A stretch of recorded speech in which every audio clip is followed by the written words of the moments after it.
che per quest'ultima sessione dovevamo farci un chair reciproco, abbiamo deciso di platealizzarci direttamente e di iniziare a tre questa ultima parte della giornata. Io in realtà sono Francesca Castellani. Allora, io presento Francesca Castellani presenterà me. Per la verità Francesca non ha bisogno di nessuna presentazione, anche perché, insomma, come sapete è nel gruppo organizzatore e promotore di questo bellissimo convegno. Sapete tutti che insegna arte contemporanea all'UIUAV, storia dell'arte contemporanea, pardon, all'UIUAV. E soprattutto ci parlerà ora di una questione nodale nel percorso di Selvatico, cioè la questione dell'artigianato, pratica, didattica e produzione. In realtà, scusate che è successo qualcosa.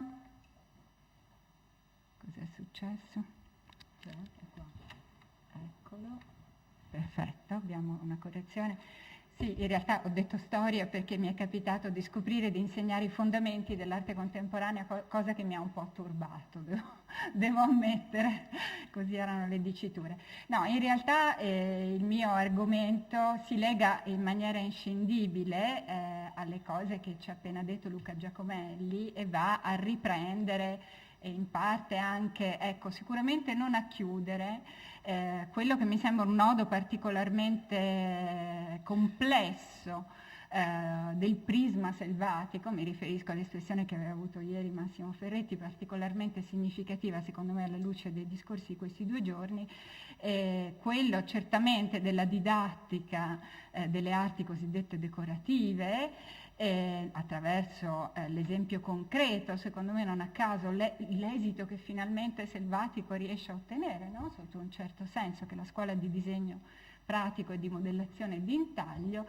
Però ecco, esprimo subito, da una parte mi trovo contenta a essere arrivata in fondo, vi sembrerà strano, perché ho raccolto tantissimi spunti, cioè mi sono veramente resa conto di come quasi ogni intervento, anche quelli in apparenza più lontani dal punto di vista del merito del contenuto, in realtà andassero ad aggiungere un tassello, e quindi mi sembra che questo mosaico, questo prisma selvatico sia effettivamente da una parte da guardare nelle continuità e nelle discontinuità, nelle ricorrenze, e quindi anche particolarmente difficile. Ecco, l'altro aspetto, appunto arrivo per ultima, ho raccolto tantissimo e ecco, mi rendo conto davvero, ho quasi il peso della complessità, diciamo, arrivando alla fine, perché davvero i nodi mi sembrano tantissimi e direi che pretendere appunto di dare un taglio, di scioglierli, sarebbe veramente una cosa metodologicamente manchevole. Comunque vado a iniziare con il mio intervento, lo inizio con una citazione che non è quella che vedete lì, che al contrario mi fa, diciamo così, da viatico, da cornice, quindi la lascio così come onda lunga di una possibile voce di Selvatico. Invece inizio con questa citazione. Noi manchiamo di scuole speciali d'arti e mestieri, dirette da uomini abili e zelanti, nelle quali giovani apprendisti possano aprire l'intelletto, acquistare la conoscenza dei migliori processi dell'arte e l'uso dei più perfetti strumenti. È una dichiarazione che potrebbe anche avere delle assonanze selvatichiane, in realtà siamo nel 1856 ed è raccolta da una rivista padovana piuttosto interessante che si chiama Il Raccoglitore. È interessante perché è la rivista della Società di Incoraggiamento a Padova, quindi una rivista importante come fonti per cogliere, diciamo così, alcune dinamiche di solito oscurate dalla storia maggiore, che sono le dinamiche non della critica ma della produzione. Per esempio ci si trovano delle messe di informazioni straordinarie, e nello stesso tempo appunto raccoglie la voce dell'associazionismo, quello che secondo me è un punto cruciale nel delinearsi, nell'aprirsi di alcuni problemi, alcuni nodi del dibattito alla metà dell'Ottocento, nodi che poi subiranno un ritardo ma prenderanno anche una virata dopo l'unità. Quindi nel Raccoglitore nel 1856 si raccoglie questa dichiarazione, che per certi aspetti è anche sorprendente, vi dico subito perché questa chiamata, diciamo così, alla necessità di una nuova di scuole speciali d'arti e mestieri arriva a margine della recensione, peraltro positiva, dell'apertura di una scuola, appunto, a Padova, che era una scuola annessa a una fonderia. Sono notizie minute, però io credo che se non entriamo nel tessuto di queste realtà specifiche manchiamo un obiettivo della nostra ricerca, parliamo in eccesso di astrazione. Era una scuola nata a fianco di una fonderia, la fonderia Benec Rocchetti, e quindi una scuola che poteva in parte, in teoria, assolvere a questa necessità della formazione degli operai.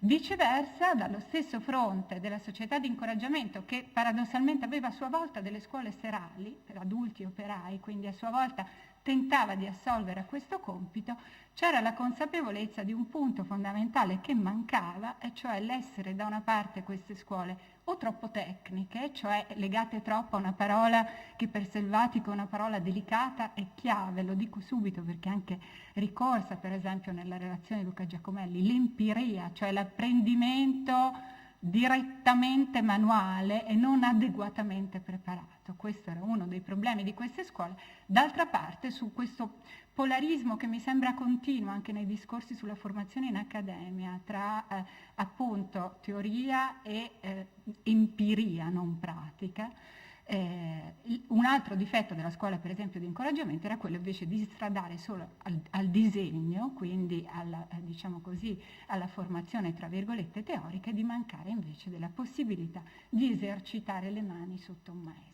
Quindi già nel 1856, che mi permetto di dire una data non del tutto neutrale, questa diciamo, dichiarazione secondo me fa già il punto di quanto una certa vivacità del dibattito nazionale, se si può dire così, e molto di riflesso internazionale cominciava a penetrare. Un dibattito su cui Selvatico stava investendo il proprio impegno perché, è stato già detto, ma vorrei richiamare proprio una precisa, perspicua coincidenza di data, non singolare secondo me, perché al 1856 corrisponde un discorso accademico, è stato brevemente richiamato ieri mi pare solo da Bernabei, come nell'insegnamento dell'arte il lavoro sia compagno all'istruzione, quindi c'era già, diciamo così, una perspicuità, una concentrazione del pensiero di Selvatico, un'apertura anche in questo senso rispetto a quelle che erano le dinamiche dell'insegnamento accademico, su cui poi discendono i discorsi del 1857, sono appena stati richiamati, o del 1859, Luca Giacomelli l'ha appena ricordato, sulle scuole speciali. Ora, questi nodi, questo elemento, questo problema del lavoro sembra diventare al Selvatico, mi sembra, per quel poco che posso dire, dalla marginalità delle mie competenze, mi sembra diventare poi centrale, o quasi un rilancio di Selvatico su questo fronte nel momento in cui si distacca dall'Accademia, quindi negli anni 60 e 70. E passiamo al 1867, 10 anni dopo, potremmo dire, 10 anni in cui, come appena ricordato Luca Giacomelli, succedono le cose ben precise, l'esposizione di Londra del 1862 stana, diciamo così, rende deflagranti i limiti della produzione nazionale, c'è l'annessione del Veneto, quindi cambia la scena e Selvatico, che già appunto ci pensa dal 1866, evidentemente tenta appunto di rilanciare la propria figura, pensiamola anche come una persona anziana, ormai forse dismessa, appartenente a un altro mondo, ne discutevo poco fa con Donata Levi, che cerca però di ritrovare degli spunti attuativi anche nella fisionomia di uno Stato che si sta cominciando a delineare, quindi di una cornice istituzionale diversa da quella in cui era, diciamo così, aveva operato fino a quel momento. Nel 1867, quindi appunto quasi 10 anni dopo dalla citazione che vi avevo posto in apertura, sarà proprio Selvatico a patrocinare l'istituzione a carico della Giunta Comunale di Padova, e non senza qualche opposizione, perché gli atti della Giunta sono abbastanza rivelatori. Per esempio l'ingegner Maluta, non a caso un ingegnere, si oppone all'istituzione della scuola di disegno pratico e dice: ma non avevamo pensato a un istituto tecnico? Quindi ecco che di nuovo queste polarità, questi nodi dell'istruzione in una città che era sede universitaria, tra l'altro non bisogna dimenticarlo, emergono con forza, non senza appunto qualche divergenza d'opinione. Comunque Selvatico riesce a far carico comune dell'istituzione della scuola di disegno pratico di modellazione e di intaglio per artigiani, cui viene preposto al momento della sua nascita un comitato di 5 patroni, quindi proprio siamo in, diciamo così, in un'ottica di patronato, presieduti dallo stesso Selvatico. Ancora una riflessione sulla data, mi verrebbe da dire, anche se Luca in qualche modo me l'ha anticipata. 1867 è un anno significativo, non sto pensando tanto alla produzione di scritti quanto alla realtà in cui ci troviamo inseriti in quello che possiamo dire finalmente, tra virgolette, o modestamente, se vogliamo trovare una, diciamo così, una diversità nella dimensione di scala.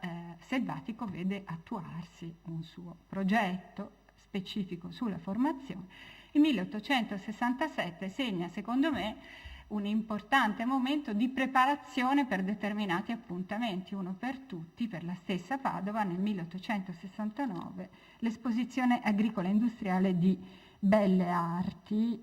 Perché dico questo? Perché questo segna le ambizioni di una città che appunto ha un certo peso nella formazione, proprio nell'istruzione tecnica, a proporsi, diciamo così, ad attestarsi come diciamo, un antagonista di Venezia rispetto al piano della produzione. Su questa realtà va a diciamo, inserirsi la proposta di Selvatico, Selvatico che nello stesso 1869 è stato ricordato prima, tra l'altro verrà chiamato proprio a questa commissione ministeriale in preparazione del congresso di Parma a discutere proprio insieme a Giusti, abbiamo visto non solo a Giusti, dal Ministero dell'Agricoltura, Industria e Commercio, a dirigere la commissione per le scuole di disegno annesse agli istituti tecnici. Quindi un momento denso sia dal punto di vista del territorio, se possiamo dire così, con una parola forse vecchia, sia dal punto di vista dello stesso Selvatico.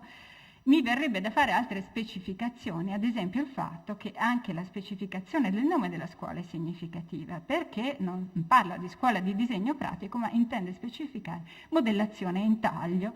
E qui ritorniamo a temi cari a Selvatico e anche funzionali in questo momento a distinguere la scuola nella sua novità, cioè nella sua capacità di essere diversa, sottratta a quelli che diciamo erano fino a quel momento le modalità, ad esempio delle scuole tecniche. Questo mi sembra un tema interessante, perché proprio la modellazione e l'intaglio, con la specifica dell'intaglio sul legno, mi viene da ricordare quello che ha appena detto Elena Catra su Luigi Ferrari, per esempio, no? Che veniva apprezzato anche per questa sua dote, una duttilità e una specificità, una perspicuità delle competenze intorno ai materiali. È quello che Selvatico, proprio esponendo il progetto alla Giunta, per esempio, tende a sottolineare.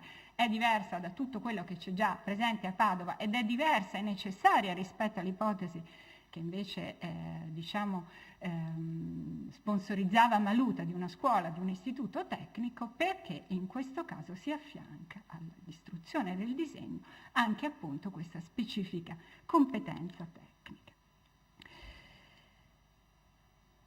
Inaugurata il 24 novembre del 1867 da un discorso di Selvatico stesso, la scuola si basa quindi su uno dei capisaldi, secondo me, del pensiero selvaticano sulla formazione, in generale mi viene da dire, dell'artigiano come dell'artista, come dell'architetto, vorrei aggiungere anche del pubblico, e poi dirò perché, senza voler naturalmente fare delle grossolane generalizzazioni.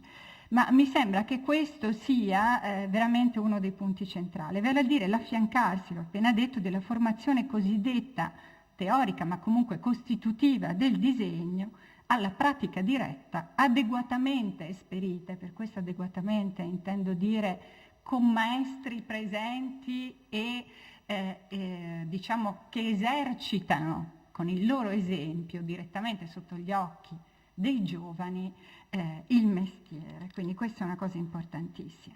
Pratica diretta, adeguatamente esperita, affiancata da maestri, dai buoni maestri su cui facevo un accenno già ieri, Donata Levi, ma oggi l'abbiamo sentito appunto con Luigi Ferrari e non solo con lui, sui materiali e sugli strumenti. Vorrei aggiungere appena una cosa senza fare delle forzature. ma mi sembra veramente che non possiamo equiparare naturalmente la formazione dell'artigiano e dell'artista tout court, ma in una scala di gradualità che a Selvatico è ben presente, perché non dimentica mai che c'è una specifica formazione e con delle specifiche anche occasioni che si presentano e ha ben chiara la divisione delle classi. Però mi sembra davvero che il problema della formazione abbia delle affinità, appunto, affinità su scala differenti, e questo mi sembra un punto importante anche perché si riallaccia con una cosa che diceva Guido ieri molto giustamente su questa rivalutazione del ruolo delle maestranze, che è una rivalutazione storica. Quindi ancora una volta ritroviamo il pensiero storico di Selvatico che poi arriva al presente, quella storia che si riversa sul presente di cui parlava ieri Massimo Ferretti. Insomma, mi sembra che ci siano dei punti importanti, quindi con una chiarezza nella differenza di scala, ma Selvatico sembra esprimere anche in anni così tardi questa propria fede, diciamo così, in un'unità della formazione.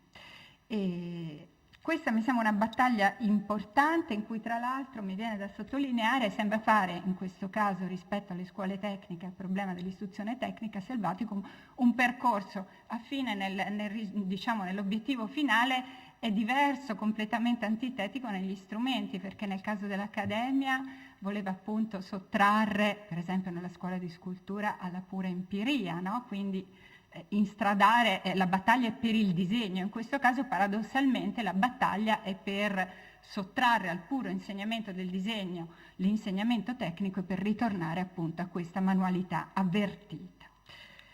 Nel discorso inaugurale Selvatico nel 1867 menziona espressamente l'ispirazione dai modelli inglesi, e anche qui si apre un piccolo punto, non sono tanto le school quelle che ho trovato io menzionate, quanto proprio l'esempio di Londra del 1851, ormai siamo ben in là con le date, ma insomma è ancora questo l'esempio, e soprattutto non per espressa citazione ma per allusione specifica il museo di Kensington, perché appunto una delle cose che immediatamente viene proposta come sostanziale della scuola di disegno pratico è la costituzione di un piccolo museo industriale di modelli, che si pone con una sua specificità, attenzione, perché sono modelli prodotti dagli stessi allievi ma destinati anche a un circuito esterno. Quello che ha in mente Selvatico, in questo momento ci ritornerò dopo, è una sorta di creazione di una filiera pratica in cui gli stessi allievi poi creeranno delle loro botteghe, dentro le loro botteghe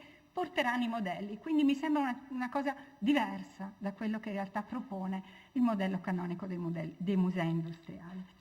Infatti lo scrive: per quanto modesto tornerà di giovamento non solo agli insegnamenti futuri ma anche a certe industrie d'uso in cui il modello è grammatica, quindi sembra fare filiera sotto un certo senso.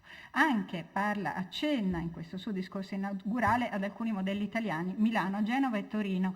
Non spiega meglio che cosa intende dire, probabilmente ha in mente sicuramente l'Accademia Ligustica di Genova. Per Torino ci domandavamo, è il museo industriale difficile, appena creato nel 66, potrebbe darsi che ci sia un'idea intenzionale, probabilmente invece, come dicevamo prima e suggeriva lo stesso Luca Giacomelli, è il modello dell'Accademia, della presenza di Biscarra in Accademia, d'altra parte parlante.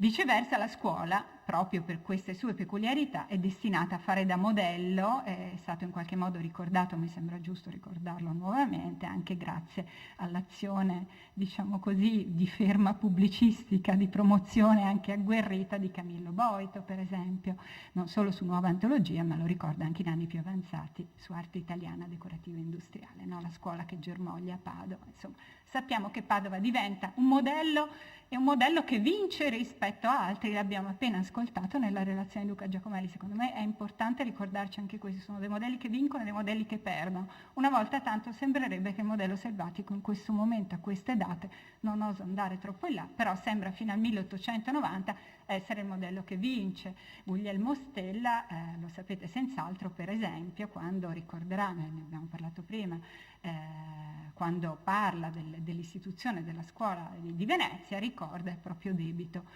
rispetto a quella di Padova. Quindi Da questo punto di vista un evento che potrebbe sembrare marginale rispetto a un dibattito più elevato, più grande, rispetto alla stessa caratura internazionale delle aspirazioni di Selvatico, però secondo me bisogna stare attenti a non relegarlo in una dimensione provinciale.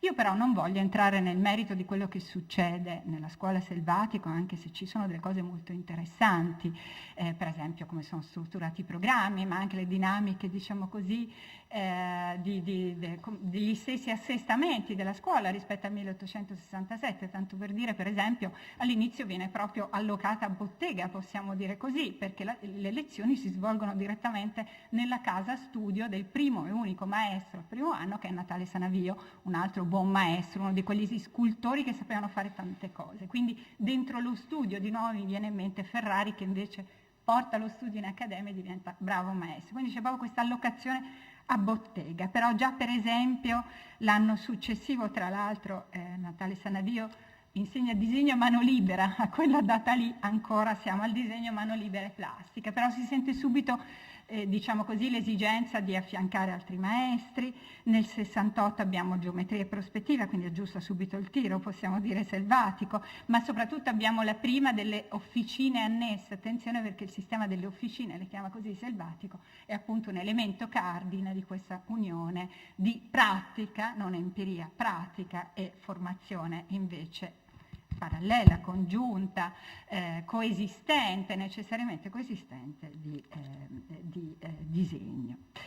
Nel 1873 poi arriva per esempio Barnaba Lava, scusate, è un ingegnere a insegnare disegno costruttivo. Infine nel 74 decorazione, Giuseppe Canella. Sono nomi che poi in realtà hanno un loro significato. Un'altra cosa interessante degli eventi della scuola, su cui però non mi voglio soffermare, ma perché mi sembra utile rispetto a alcune cose uscite e in qualche modo in maniera un po' radente in questi giorni, è la forma diciamo effettiva della scuola, che nasce come scuola comunale, ma diventa a un certo punto consorzio. Tra l'altro lo diventa con regio decreto apposito, quindi evidentemente il Ministero ha diciamo, un'attenzione verso questo specifico Padovana, diventa un consorzio, e questo è molto interessante perché di nuovo si delineano delle dinamiche tra pubblico e privato e la questione delle istituzioni, del livello istituzionale, che secondo me vale la pena di precisare nel momento in cui appunto abbiamo un esito pratico, tra l'altro il pensiero di Selvatico,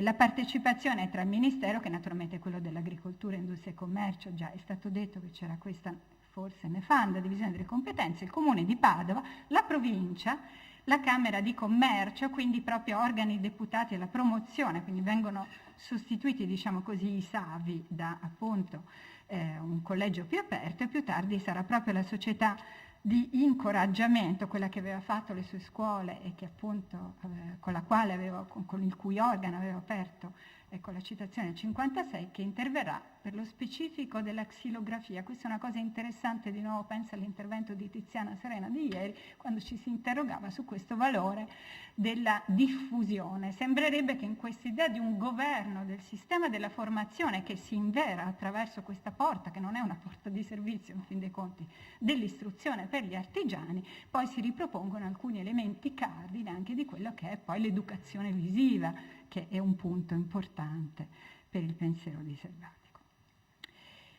Non voglio appunto entrare troppo nel merito, e scusatemi, ma forse ho fatto una scelta impopolare, ma la rivendico. Ho deciso di non entrare neanche, non tentare la ricostruzione di un dibattito che, oltre a essere estremamente annodato europeo e italiano, in realtà è stata già dipanata secondo me molto bene da un saggio di Tiziana Serena del 2006, che invito a rileggere, e anche dall'intervento di Luca Giacomelli prima. Quindi non vorrei ragionare sulla posizione della scuola di disegno pratico rispetto al ritardo o non ritardo sul dibattito internazionale, rispetto a quello che si muoveva su questa Italia che doveva, diciamo così, arrivare a sciogliere appunto alcuni problemi della formazione.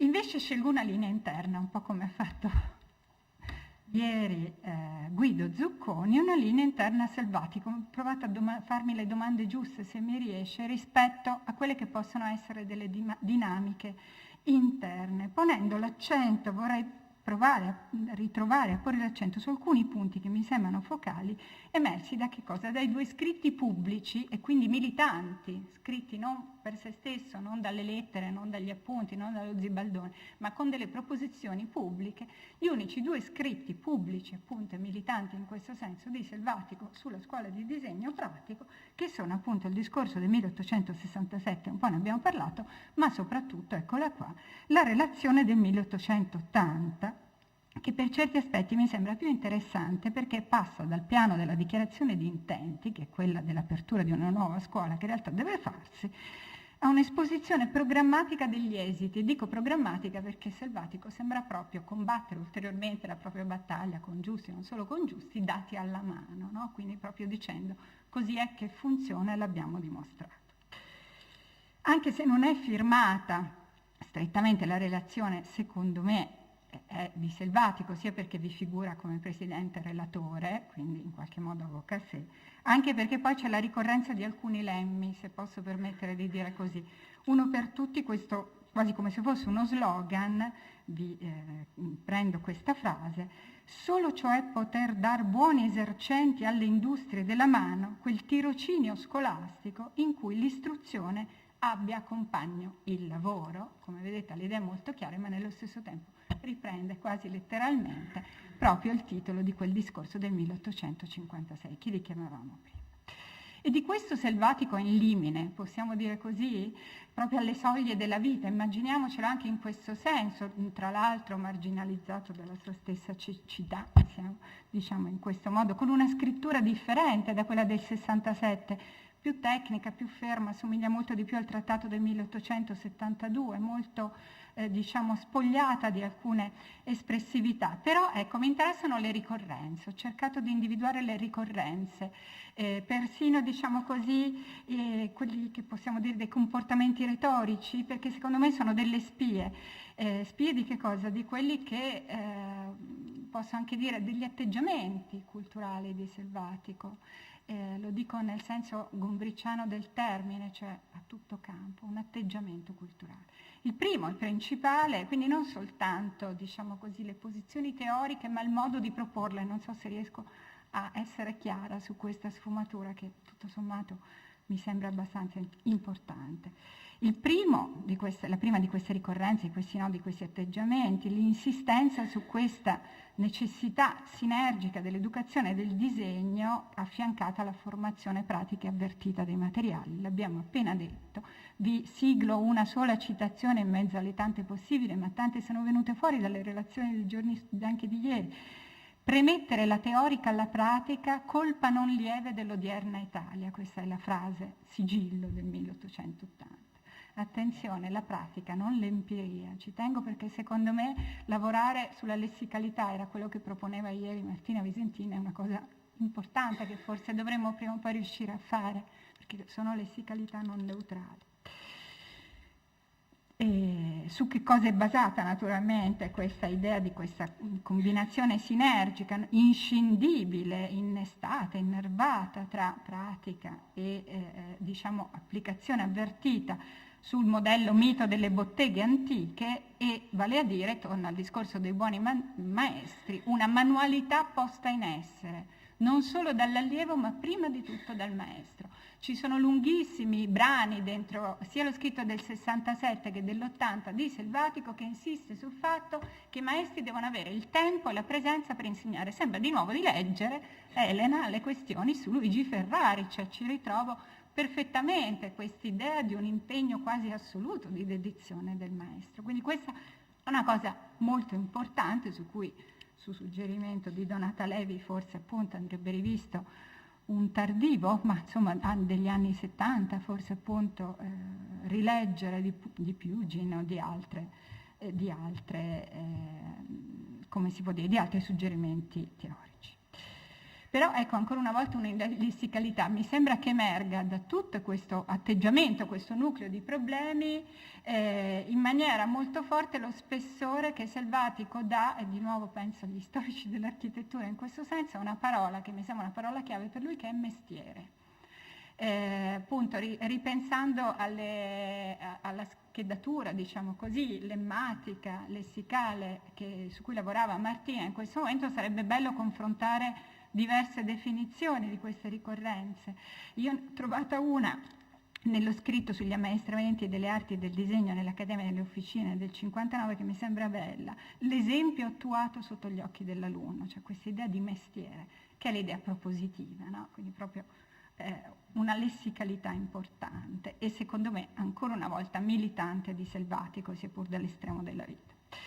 Da questo punto discende naturalmente tutta la battaglia per la coerenza della gestione dell'insegnamento, che è di nuovo un atteggiamento che mi sembra Selvatico avesse nel momento in cui lavorava in accademia, in qualche modo voleva estromettere le voci singole dei maestri, l'autonomia dei maestri per rivendicare un'unità di progetto. Questa cosa ritorna e diventa che cosa? Una capillare disamina di programmi, dei metodi. Questa cosa si ritrova, Luca Giacomelli l'ha appena detto anche nel manuale del 72, ma nella relazione del 70 proprio ci sono classe per classe, anno per anno, tutta la gradualità dell'apprendimento esattamente governata, quindi programmi, metodi, insegnanti, ma soprattutto nello specifico tecnico anche appunto degli strumenti della formazione. Mutuando un suggerimento raccolto dal libro di Alexandra Ofterheide, una revisione critica dei materiali didattici, questo mi sembra un altro leitmotiv di Selvatico su cui appunto ancora va a lavorare. Qui vi faccio vedere l'esempio illustrato, perché la relazione del 1880, anche questo di molto interessante, è illustrata, quindi propone, diciamo così, ancora una volta in termini pubblici quello che effettivamente Selvatico intende in questo momento. Attenzione specifico tecnico di strumenti della formazione, vi sto facendo vedere dei modelli storici, di nuovo mi viene in mente giusti, cioè dei modelli mutuati da un'idea di storia, capitelli, sostanzialmente non ve li ho portati, vedete porte o archi acuto, ma attenzione, una parte invece sostanziale, addirittura nel percorso, diciamo così, di esposizione della relazione 1880 viene prima, c'è moltissimo spazio dedicato ai modelli proprio di carpenterie, edile, di sistemi di costruzione, quindi c'è una grande attenzione alla perspicuità e degli strumenti e attenzione dei materiali, lunghi e dettagliate parti in cui si distingue tra pietra tenera, pietra dura, legno e si combatte appunto ancora una volta quella battaglia per la distinzione, la modellazione e l'intaglio, però di fronte al Selvatico che diceva sono le pietre di San Marco, se ne parlava ieri, sono le pietre che ci devono dire la verità, era la tua relazione mi sembra, io ho ritrovato in limine ancora una volta questa attenzione alla lettura del materiale come in realtà un punto preso dall'altra parte, dalla parte della formazione, non dell'esempio, dell'esemplarità, però un punto fondamentale, di nuovo per Selvatico tutto sommato non scontato. Ancora in questa revisione critica dei materiali didattici, cerco di andare un po' veloce, naturalmente è cruciale l'individuazione di che cosa? Di una manualistica, attenzione, di una manualistica adatta, funzionale alla fisionomia sociale, perché su questo Selvatico non si ammanta di falsi liberalismi, tutto sommato io lo apprezzo, per esempio è attentissimo alla leggibilità, all'accessibilità linguistica dei manuali, no? Per cui per esempio dice Lodi, perché Lodi è comprensibile anche a chi non ha un'istruzione elevata, diciamo così, dal punto di vista proprio della lingua italiana, della propria cultura di base. Ancora un altro su cui insiste è Schreiber, naturalmente, Schreiber perché è il punto fondamentale, ma l'ha appena esposto Luca Giacomelli, della questione, lì vedete un esempio, spirale a doppia linea, della questione del disegno elementare come appunto a primo segno, cioè elemento quasi assuntivo, astrattivo, il disegno di memoria, no? Come base preliminare prima di copiare con l'ombreggiatura, eccetera, eccetera. Quindi il metodo di Schreiber è sostanzialmente l'educazione della mano in funzione dell'occhio, questo lo dice anche molto bene, sempre nella relazione del 1880. Mi viene da ricordare, non è stato ricordato, uno scritto del 1875 in cui tra l'altro ancora una volta Selvatico recensisce appunto lo Schreiber e lo difende. All'interno di questo problema naturalmente c'è senz'altro una battaglia in corso per la norma, l'unificazione possibile dei programmi, combattuta non dentro le commissioni ministeriali ma all'interno di un modello reso effettivo, quello appunto della scuola. Ma ancora, entrando nel merito pragmatico, appunto altrettanto cruciale, dei materiali e degli utensili, lunghe descrizioni delle officine, della necessità di distinguere tra legno e pietra e di nuovo appunto ritroviamo lo spirito del Selvatico che diceva i banchi nel 1872 su cui bisogna insegnare devono essere fatti in questo modo, avere la luce in questo modo, c'è una straordinaria capacità poi di entrare nel merito dell'effettività, questo mi sembra un tratto comune. Altro punto fondamentale è la necessità di affiancare la formazione del disegno con la modellazione, ma su questo non voglio insistere, vi metto solo una citazione molto breve, però che l'esperienza ha già dimostrato come le fabbrili e decorative, arti fabbrili e decorative, non riescono bene se chi non le esercita non sia molto addentro nei magisteri del disegno e le cose disegnate non sappia convertire in materie solide. Vedete appunto queste due polarità. La questione della modellazione, su cui il Selvatico insiste molto anche nella preparazione dei pittori, mi sembra che torni in questa cosa. Altro noto correlato, l'attenzione alla pratica non soltanto dal punto di vista della formazione ma anche degli esiti effettivi. Questo è un argomento tra virgolette barocchiano, se posso permettermi di giocare in casa degli altri, perché produzione nel senso di cose immesse sul mercato, un capitale importante che gioca la scuola Selvatico è il rapporto diretto con le ditte, ve ne potrei nominare ma non ve le nomino, e anche parlante nella relazione del 1880 c'è tutta una serie di allegati, ripeto i dati alla mano, su cui Selvatico agli estremi del suo percorso vuole dimostrare di aver ragione, c'è una lunga lista di committenti interessantissima. Però attenzione, ecco, quindi l'effettività degli esiti effettivi dal punto di vista della produzione, ma anche attenzione di una più generale educazione al gusto dei doviziosi ed educazione alla committenza. A me questo sembra un punto importante del pensiero Selvatico in questi anni.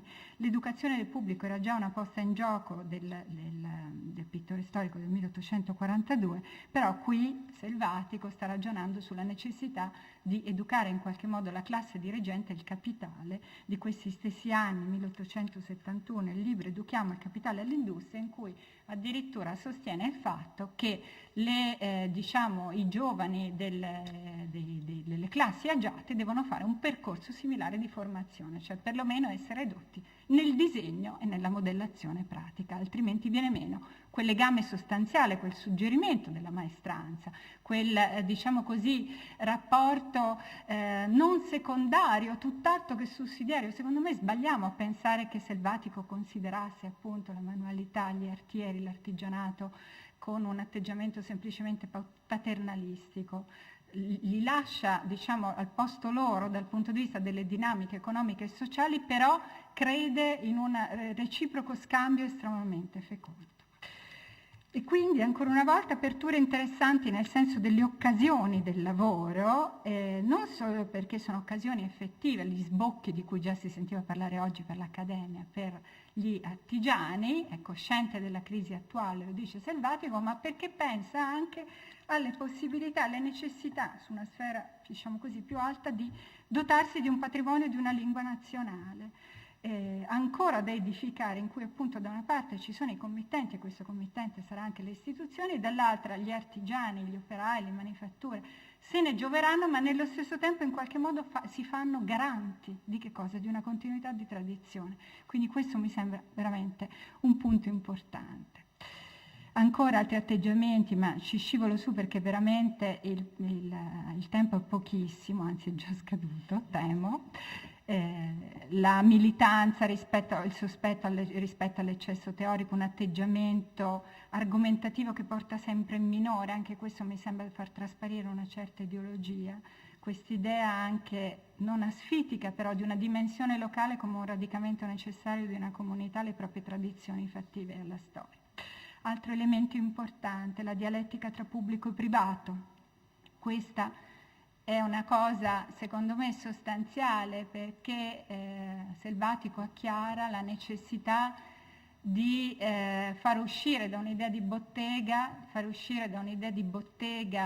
nel senso appunto empirico, e quindi la bottega privata, l'occasione privata di lavoro e di formazione, la questione appunto dell'apprendimento, e solo un'istituzione può farsi garante appunto di apportare gli adeguati maestri, buoni maestri, quindi sottrarre una dimensione empirica e utilitaristica della bottega. Qui ci sono due livelli di semantica rispetto al termine bottega: la bottega come modello è la bottega antica, in cui appunto il maestro educa col proprio esempio e si apprende il mestiere, mentre la bottega attuale viene vista come appunto un atteggiamento al contrario appunto empirico e assolutamente utilitaristico.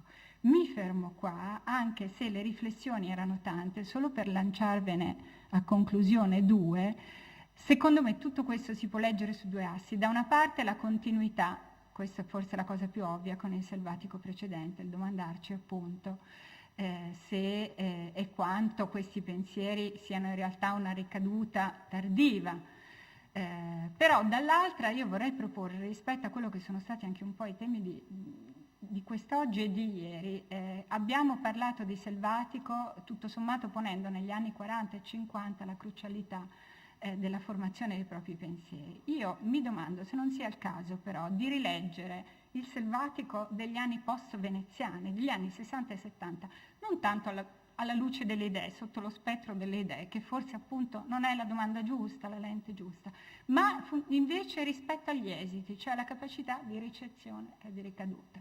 E quindi domandarci quanto tutto sommato l'azione di selvatico anche in questi anni rende possibile delle cose. Un esempio per tutti, quello che accade a Padova, che diventa appunto una sorta di palestra sperimentale avviata da Boito. Non soltanto sto parlando della scuola selvatico, ma della ridefinizione appunto di una città che vuole diventare modello di una municipalità locale ma moderna, e quindi piani regolatori, un'azione tra l'altro strategica di selvatico nel dirigere diversi livelli istituzionali delle commissioni. Ci sono moltissimi argomenti da dire, ma mi riferisco anche agli studi che avevamo fatto per la mostra di Boito del 2000. Boito naturalmente raccoglie il testimone e mi viene da dire rende possibili quelle occasioni che appunto Selvatico diceva saranno le occasioni per le maestranze, utilizzerà effettivamente le maestranze della scuola Selvatico. Mi fermo qui, anche se mi sarebbe piaciuto, attraverso una figura chiave che è Barnaba Lava, mostrarvi anche che cosa ha combinato Selvatico nel 1851, perché propone un restauro al Santo. Non sappiamo se realizzato, cioè se non viene realizzato perché glielo bocciano o se c'è un cambiamento di orientamento. Non ne voglio parlare, magari parlerò di questo durante gli atti. La cerniera però ancora una volta appunto è l'occasione di Boito, l'occasione di riflettere su come alcune posizioni di Selvatico negli anni 50 e persino alcuni luoghi poi diventino in qualche modo, abbiano poi una loro vita ulteriore nelle azioni successive. Mi fermo e mi scuso se ho sforato. Grazie. Però poi ve lo voglio mostrare. Va bene. A questo punto vi presento Giuseppe Perosini, che invece insegna all'Università di Udine.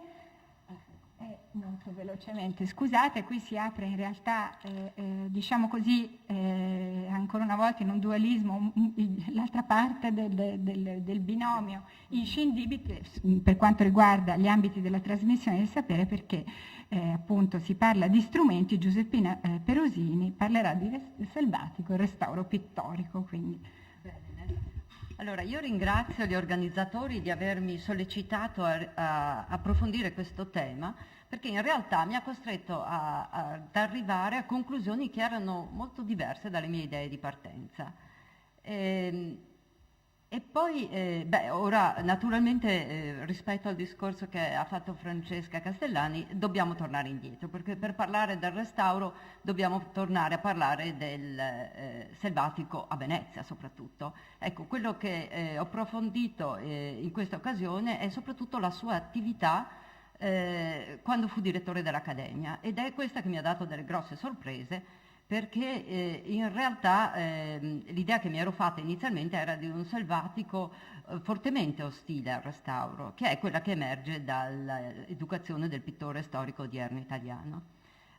Ora, quando lui nel 1850 divenne presidente dell'Accademia e dunque il principale referente dei restauri realizzati a Venezia e nel Veneto, il suo interesse verso gli aspetti tecnici e conservativi delle opere d'arte aumentò progressivamente, come del resto confermano alcune sue pubblicazioni comunque successive al 1850. Queste sono le due pubblicazioni in cui Selvatico parla maggiormente del restauro, ma soprattutto delle tecniche esecutive, che poi è un discorso che si lega molto strettamente al restauro, vedremo anche i manuali che lui usa.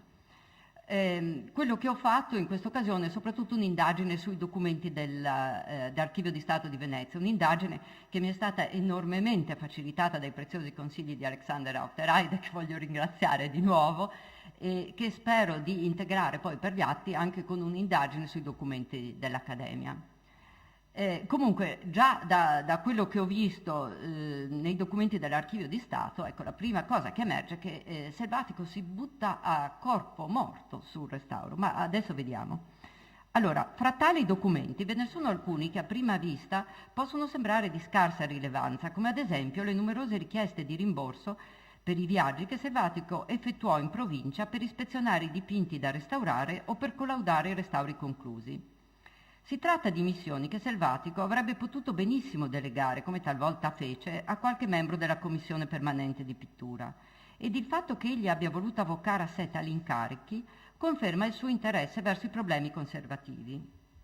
Si può anche pensare che, sappiamo tutti, Selvatico era un grande accentratore, ma in questo caso si tratta di missioni che costavano fatica, tempo, impegno, dunque evidentemente c'era un interesse preciso da parte sua, e che sarà confermato anche da altri tipi di interventi che lui fa in questo campo.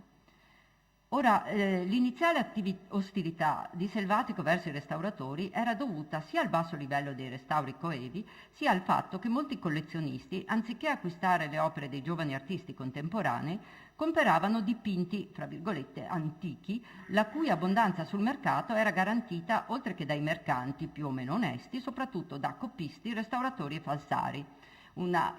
Anzi diverse professionalità che spesso si riunivano in un'unica persona, come sappiamo da figure Placido Fabris e altri ancora.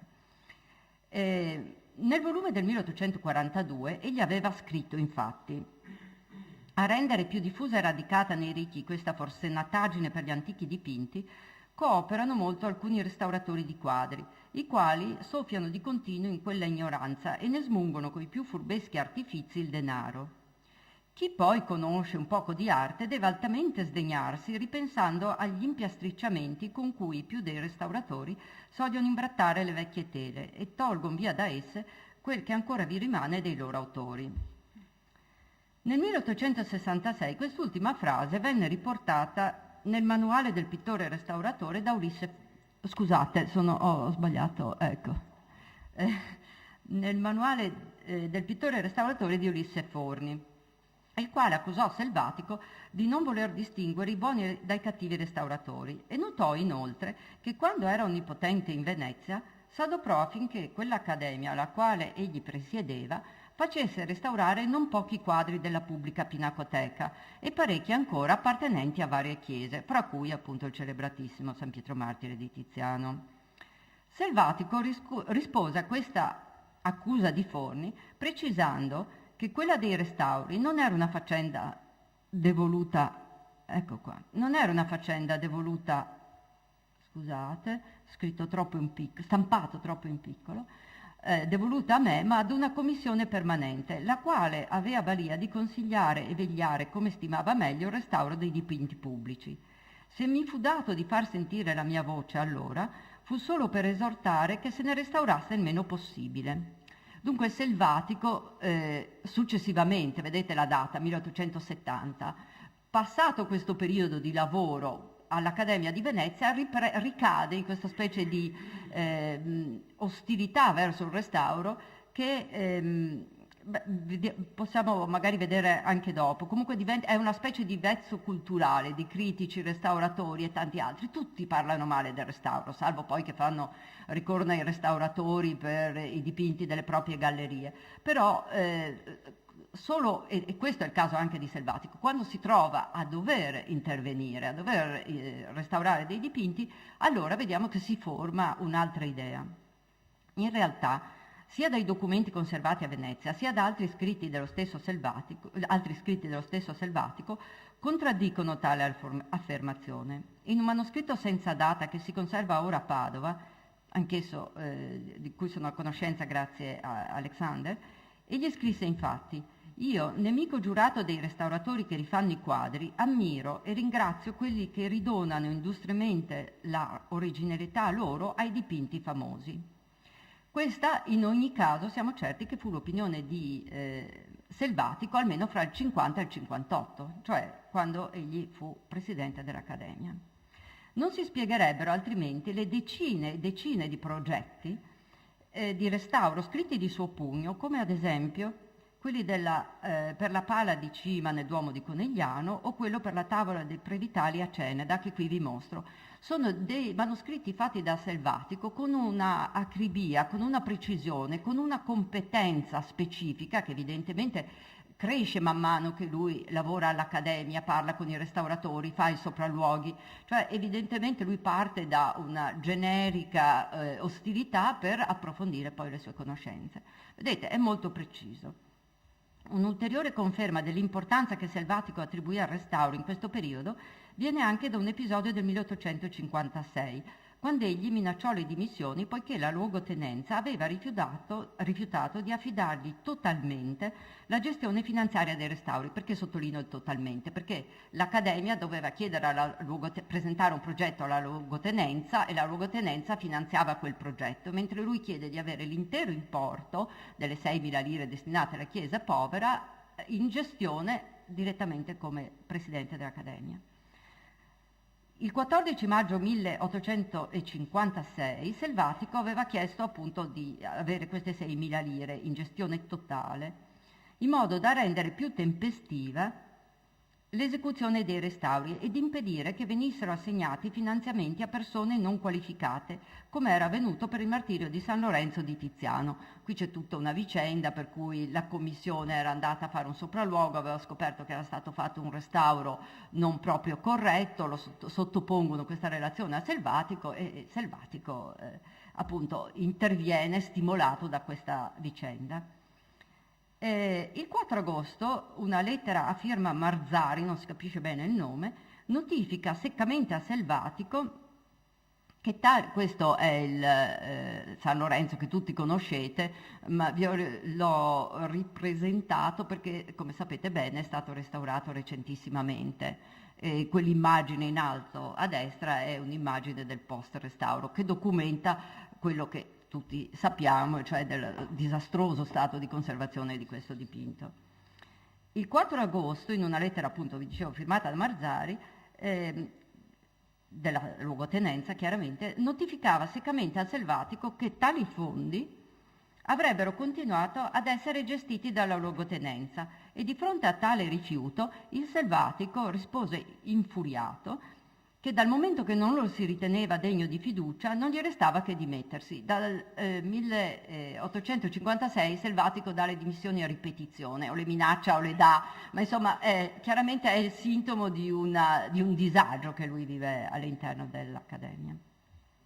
Non sappiamo esattamente che cosa sia successo in seguito. La polemica comunque venne sedata e Selvatico ritirò le sue dimissioni. Comunque quello che mi interessa sottolineare è che qui lui le dà le dimissioni per una questione di restauro, di conservazione. Non lo lasciano fare quello che lui voleva fare nel restauro.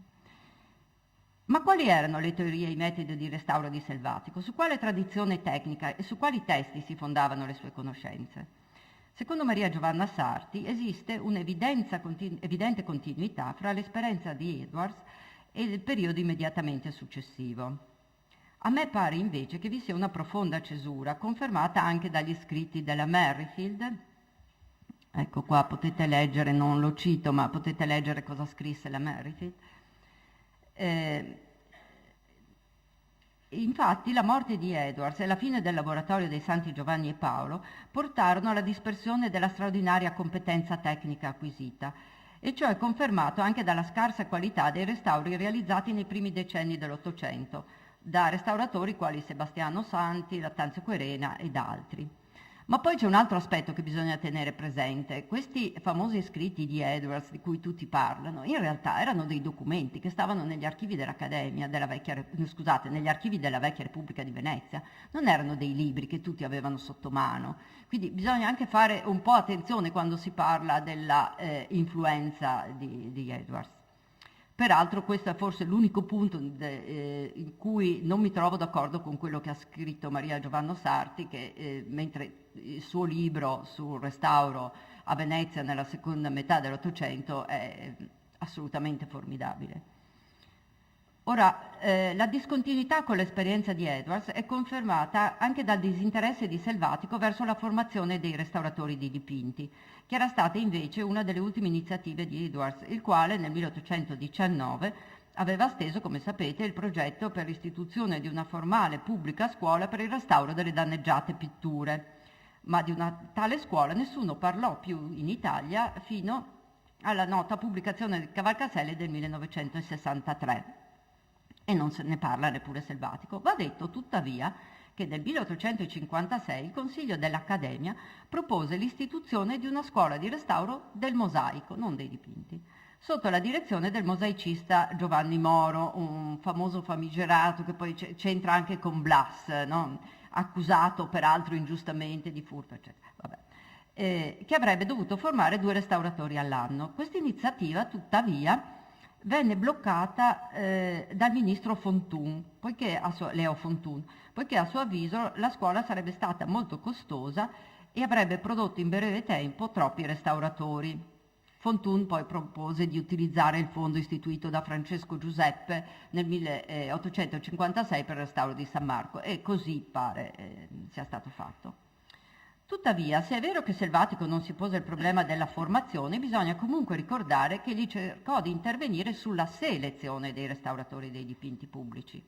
Nel 1855 inviò infatti alla luogotenenza un elenco dei buoni restauratori di dipinti delle province venete, un documento molto noto, ma insomma forse non notissimo, ma piuttosto importante, che menzionava 7 restauratori patentati, e precisamente Gaetano Astolfoni, Sebastiano Santi, Giuseppe Gallo Lorenzi, che è quello che Selvatico fece intervenire su San Lorenzo di Tiziano, e Luigi Grechi.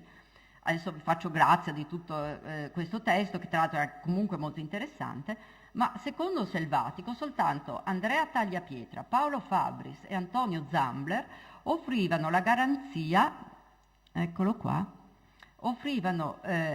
la garanzia che venisse fatto un restauro coscienzioso e con vera capacità artistica. Molto da dire ci sarebbe anche su questa con vera capacità artistica, cioè siamo nell'ambito del cosiddetto peintre restaurateur, no? Cioè i restauratori sono innanzitutto, anche per Selvatico, dei pittori in primo luogo, e questo è un altro problema che non è chiarissimo e non viene fuori in maniera molto chiara neanche da questa patente del restauratore. Ora, evidentemente anche Selvatico, come gran parte dei suoi contemporanei, riteneva che il ritocco pittorico fosse l'aspetto più importante del restauro. Ora, la prima domanda che mi sono posta è le altre operazioni del restauro chi le faceva? Le operazioni su supporti, trasporti, foderature, parchettature, eccetera, eccetera. Anche perché a Venezia non si trova mai menzione in nessun documento, questo è singolare, se non in questo che per esempio vi sottopongo, cioè nei progetti di restauro solamente si trova menzione di questo, ma è una cosa da sottolineare perché per esempio nel 1948 c'era stato al Louvre il famoso concorso per restauratori dove erano state istituite delle classi, delle sezioni, il concorso per i foderatori, il concorso per i falegnami, i parchettatori, cioè si era già divisa l'attività in questo senso. Allora, tutto quello che possiamo dire su Venezia e i restauratori veneziani al momento è che, perlomeno io mi sono limitata a occuparmi di questi 3 che erano i restauratori prediletti di Selvatico. Bene, questi 3 pare che facessero personalmente fra virgolette, personalmente, anche queste operazioni preliminari, quello che Secco Suardo parlava del restauro meccanico, no? O lo facevano fare ad altri, però di questi altri non compare mai un nome, né nei documenti né nelle registrazioni. Sì, abbiamo dei nomi tipo il Fadiga dell'Accademia, questi falegnami, ma non per queste cose. Tralascio il discorso, se volete lo leggete qui, sui problemi dell'importanza del ritocco, a cui semplicemente insomma, qualcosa ho già detto. Insomma, siamo ancora in un momento in cui la cosa più importante del restauro è e resta la reintegrazione pittorica. Ma quello che su cui volevo ritornare è il rapporto Edwards-Selvatico. Ecco, l'unica cosa che rimanda in parte all'attività di Edwards è il progetto per la conservazione delle pitture classiche nelle chiese veneziane, presentato il 21 dicembre del 1854. Questo è interessante perché fa un po' vedere un'apertura verso quello che noi chiamiamo oggi il restauro preventivo, no? Cioè togliere le cause di degrado delle opere d'arte. Ora, in questo questo progetto di Selvatico sono allegate le schede firmate da Lipparini, Grigoletti e Tagliapietra, che erano i componenti della commissione permanente di pittura dell'Accademia, quella che secondo questa falsa idea avrebbe dovuto occuparsi dei restauri. È chiaro che finché Selvatico resta presidente dell'Accademia non delega nulla a nessuno, tantomeno le cose di restauro. Dunque, questa commissione, scusate, le schede fatte da Lipparini, Grigoletti e Tagliapietra elencavano i dipinti più bisognosi di restauro delle 7 principali chiese erariali di Venezia, e cioè, le vedete qui elencate, i Santi Giovanni e Paolo, i Carmeni, San Giovanni in Bragara, i Gesuiti, i Frari, San Zaccaria e San Sebastiano. Ora, l'interesse di Selvatico si focalizzò proprio sugli affreschi di San Sebastiano, il cui restauro risultava particolarmente oneroso. Per questi affreschi infatti era preventivato un costo di 8.000 lire contro l'importo totale di 6.000 lire destinato, come abbiamo visto, dalla luogotenenza al restauro delle altre chiese. Selvatico tuttavia sostenne con forza questo intervento, sottolineando come questi affreschi erano ormai tra i pochi che si conservassero ancora a Venezia. E c'è da dire che l'interesse di Selvatico verso le pitture murali non era nuovo, poiché già nel 1847 egli scrisse a Pietro Mugna: è ridicolo, è veramente ridicolo che nella patria dei grandi frescanti antichi come Venezia nessuno insegna all'Accademia la pittura a fresco. Anche Selvatico, tuttavia, come molti artisti restauratori dell'epoca, non sapeva apprezzare la superficie opaca e porosa dell'affresco, tanto è vero che nel 1856 propose di stendere sugli affreschi del tempietto longobardo di Cividale, una volta conclusa la pulitura, della vernice d'ammar sciolta in acqua ragia. Dunque immaginatevi l'effetto sugli affreschi. E non fa quindi meraviglia se l'anno seguente Antonio Zambler ritoccò gli affreschi del veronese a San Sebastiano con sostanze oleoresinose. C'è da dire comunque che, come sapete, San Sebastiano ha una parte di dipinti a fresco, quella superiore, e una parte di dipinti a olio e tempera. E veniamo dunque, infine, alle fonti scritte utilizzate da Selvatico. L'unico manuale di restauro che egli menzionò è il Trattato della conservazione e della restaurazione des tableaux, pubblicato a Parigi nel 1851 da Simon Orsin-Deon. In effetti questo testo era l'unico tra i pochi manuali di restauro pubblicati prima del 1850 che godesse di una certa notorietà. Esso presentava inoltre un particolare interesse poiché offriva diverse informazioni riguardanti i restauri effettuati in Francia sui dipinti italiani. Selvatico, come molti altri conservatori, criticò spesso tali interventi e nel 1852, ad esempio, chiese un finanziamento per il restauro del San Pietro Martire di Tiziano, il quale, egli scrisse, va ancora coperto dal turpe giallume di cui lo intinsero a Parigi, quando fu colà dalla tavola portato in tela. Tra l'altro Selvatico cita spesso Orsène-Déon, cioè cita il suo trattato anche perché Orsène-Déon era, oltre che un restauratore e aver scritto naturalmente un trattato di restauro, la metà di questo trattato è un trattato di tecniche artistiche Selvatico cita in altre parti, nel testo del 56 per esempio, quello che lui dice della pittura dei quattrocenteschi. Questa critica al turpe giallume causato dai restauri francesi è di particolare interesse, poiché alla metà dell'Ottocento il problema della conservazione o della rimozione della patina, ma sarebbe più giusto dire delle patinature, fu al centro di alcune violente polemiche che si svilupparono nelle maggiori gallerie europee. In un recente contributo ho ricordato come in tutta Europa l'opinione di coloro che preferivano conservare tali patini, le maggiori gallerie europee sono essenzialmente la National Gallery di Londra, in cui la polemica si sviluppò tra il 44 e il 53, e il Louvre, in cui la polemica invece si sviluppò tra il 51 e il 61, quando Frédéric de Villot diede le dimissioni, mentre a Londra le dimissioni per lo stesso motivo, cioè per motivi di conservazione, le aveva dovute dare Eastlake. Ora, vi dicevo che ho ricordato questo, ma la cosa interessante è che mentre prevalse l'opinione di coloro che preferivano conservare tale patine, ci fu una sparuta minoranza di esperti che ne proponeva una rimozione selettiva, ma di questa minoranza facevano parte alcuni dei più illustri conoscitori e studiosi di tecniche pittoriche dell'epoca, come Charles Eastlake, Frédéric Villot, Otto Mündler e lo stesso Orsène-Déon. Il fatto che anche Selvatico, a differenza della maggior parte degli amateur d'Europa, si fosse schierato contro questo tipo di patinature, dimostra sia la sua competenza tecnica, lentamente acquisita, sia la sua autonomia di giudizio. Ma l'intervento su San Pietro Martire è interessante anche perché documenta come, almeno per i dipinti di maggior pregio, l'approccio di Selvatico al restauro anticipasse per alcuni aspetti la metodologia attuale, come ad esempio la collegialità della decisione, la stesura di un progetto preliminare di restauro e l'attenzione allo stato di conservazione del dipinto e la scelta infine di un restauratore specializzato. Su esplicito suggerimento di Selvatico, in questo caso il restauro venne affidato a Paolo Fabris, che pochi anni prima era intervenuto su un altro con soddisfazione generale, su un altro dipinto di Tiziano, e cioè la Pala di San Marco e Santi della Salute. E vorrei concludere con qualche considerazione proprio su Paolo Fabris, che dei tre che ho menzionato prima fu a tutti gli effetti il restauratore prediletto da Selvatico, ma in realtà, come vedremo, fu sicuramente il meno degno di fiducia.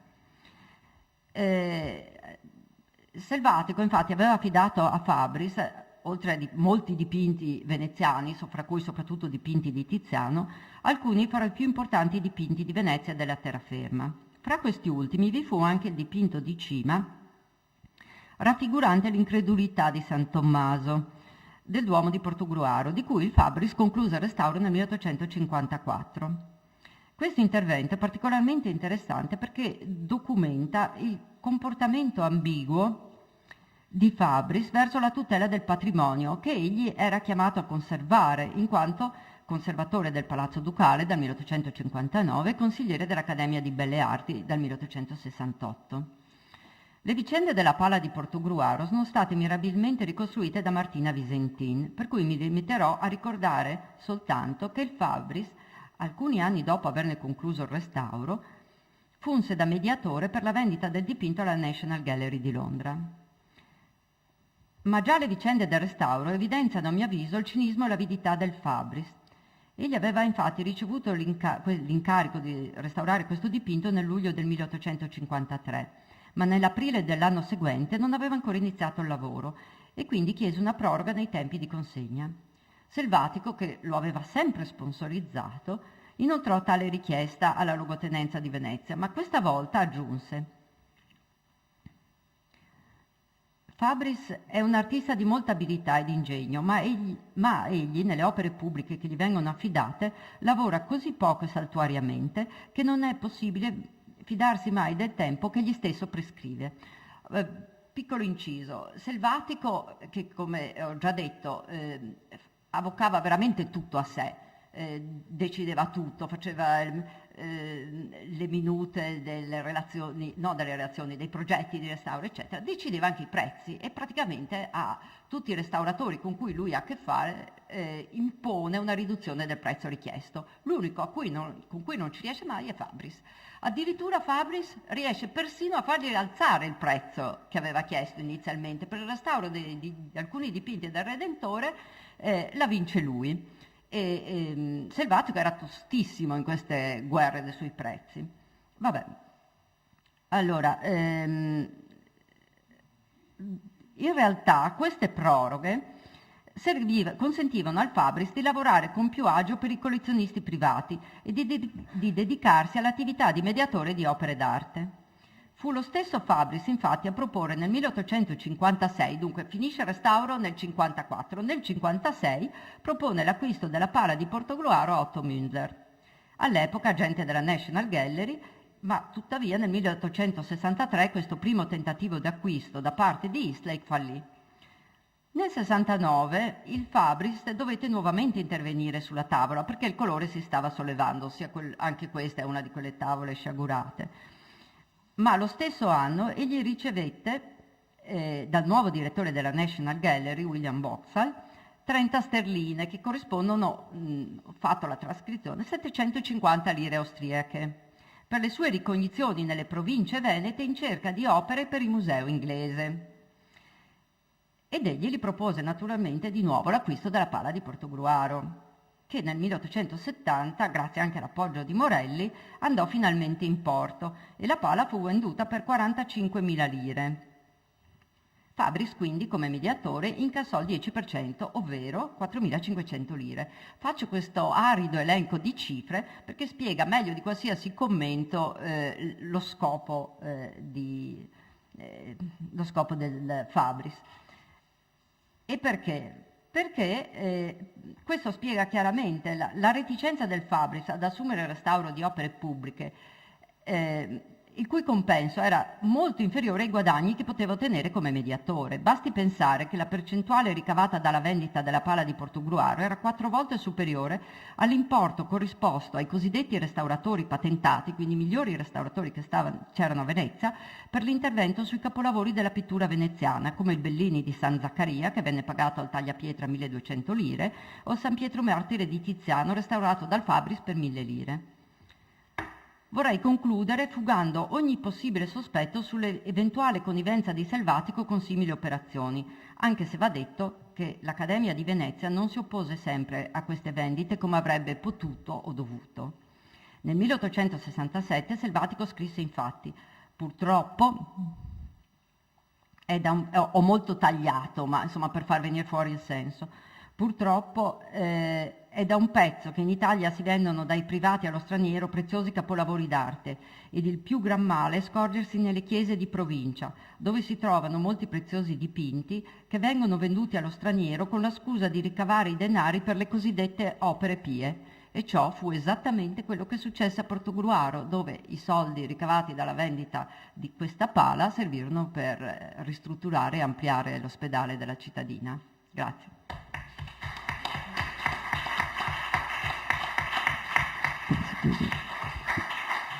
Ringrazio Giusy Perusini che è stata più che impeccabile con i tempi, a differenza di me, e anche tra l'altro con una relazione che ci offre una volta tanto un Selvatico disinteressato a un aspetto della formazione. Allora, uno dei tanti interrogativi che mi verrebbero in mente, ma non sono in grado di rispondere forse, mi domandavo se ci sono due pesi nel concetto di restauro, cioè se Selvatico, che mi sembra mostrarsi più avvertito quando si parla di restauro architettonico, penso al peso dei documenti, o alla stessa, non ho fatto a tempo a dirlo, in considerazione per esempio questo intervento al Santo che progetta e non si capisce bene quanto conduce in porto o no, perché mancano le carte, bisogna ritrovarle, lui lo qualifica restauro. Quindi mi domandavo se in qualche modo ci fosse un doppio registro nella considerazione. Sicuramente diverso. E comunque non abbiamo il tempo purtroppo di approfondire, anche se appunto sono ancora una volta delle parole così importanti, delle parole pesanti, no? Il termine restauro, anche un diverso atteggiamento rispetto alla necessità di una manualistica. Mentre do la parola a Maria Ida Bigi, forse è meglio se... Vada sola. No, ma vada forse sola, la vada sola. mettiamo noi. No, vada sola. Vada sola, c'è un tempo. Adesso la fa partire. Perfetto. Do la parola invece a Maria Ida Bigi dell'Università Ca' Foscari di Venezia, che conclude queste giornate con uno spaccato, almeno per me, assolutamente inedito, non so i maggior competenti qui, sui rapporti tra Selvatico e il teatro, che mi sembra proprio un po' una zona opaca, Alexander, delle nostre conoscenze. Bene, buonasera. Allora io innanzitutto ringrazio il professor Zucconi per l'invito in questo veramente poderoso e prestigioso convegno, a cui spero di dare una degna conclusione, e voglio ringraziare l'Archivio Storico dell'Accademia di Belle Arti, in particolare Piera Zanon, che credo sia stata una delle anime di queste ricerche. Ecco, e prima di cominciare vi dico che alle mie spalle c'è una sequenza di immagini che vanno con un tempo indipendente da quello che io dirò, perché altrimenti non sarei riuscita, se avessi dovuto commentare ogni singola immagine, ma che sono diciamo documenti che attestano quello che è stato il repertorio al Teatro La Fenice negli anni in cui appunto è viva e funziona questa commissione, che come vedremo è stata fortemente voluta dal Selvatico, cioè gli anni vanno dal 1852 al 1857. Ecco, quindi prima di passare alla lettura dei documenti, che come ho detto appunto si trovano in parte all'archivio dell'Accademia, in parte anche al Teatro La Fenice, ma il faldone più importante e più ricco è quello dell'Accademia, e diciamo appunto il pensiero, gli scritti di Selvatico, diciamo, in questi giorni sono stati ampiamente trattati e se ne è molto discusso. Quello che secondo me è interessante di questo episodio in fondo della sua vita è proprio l'idea, la dimostrazione della sua grande apertura culturale, dei suoi interessi, e anche se noi se leggiamo nei suoi scritti, per esempio quando lui parla del pittore storico, della pittura di storia, cita sempre, mette sempre in mezzo il pittore teatrale, il pittore scenografico, il pittore di teatro. Ecco, e in questo senso, secondo me, proprio per questa convivenza con la pittura storica, anche Selvatico può essere inquadrato, inserito in quel modo di vedere il teatro, cioè quella visione della scena teatrale che era tipica di quest'epoca, cioè di vedere il teatro come la pagina di un immaginario Atlante di storia. Ecco, quindi puntando l'attenzione su questo fatto, tralasciando forse quelli che erano forse problemi più strutturali, no, di questa forma d'arte. Comunque, leggendo le parole di Selvatico poi potremo commentare e vedere appunto la sua idea. Ecco, quello che è interessante è che questa commissione, la nascita di questa commissione, cioè questa commissione nasce proprio su espresso desiderio del Selvatico. Quindi all'Accademia, nell'archivio, c'è una minuta di una lettera piena di cancellature, di riscritture, in cui appunto si vede come sia stato il Selvatico a proporre alla luogotenenza del Veneto, delle province venete, la formazione e stimolare, diciamo, la pubblicazione di un decreto che stabilisse la presenza di questa commissione. Ecco, in questo senso quindi la lettera di Selvatico comincia dicendo: fra i pubblici luoghi che più domandano di essere degnamente decorati è da annoverarsi forse primo il teatro, giacché essendo questo un ridotto destinato non altro che alla pubblica ricreazione, vuole essere ornato in modo tale da non contrastare al suo scopo. Ovviamente vi leggo i punti salienti. Laonde ne consegue che se per caso i vestiari e gli scenari non manifestino esatta osservanza del costume o verità o convenienza, il pubblico muove alte lamentanze e getta sugli artisti e sulle arti locali quella colpa che spesso è da attribuirsi all'avarizia degli impresari. Ecco, diciamo che appunto non commenterò parola per parola perché insomma io credo che tra l'altro questi documenti confermino tutto quello che in queste giornate si è detto appunto di Selvatico. Ecco, poi c'è una parte cancellata in questa lettera che però io voglio leggervi comunque, almeno in una parte, perché trovo molto interessante anche a proposito di quello che dicevamo stamattina, cioè di questa apertura, di questo interesse di Selvatico. Selvatico scrive: la scena è quella parte a cui tutti gli occhi si indirizzano di preferenza, a chiedere non solo opportuna esattezza nei costumi degli attori, ma verità e bellezza nelle tele, che rappresentano i vari luoghi propri dell'azione da rappresentarsi.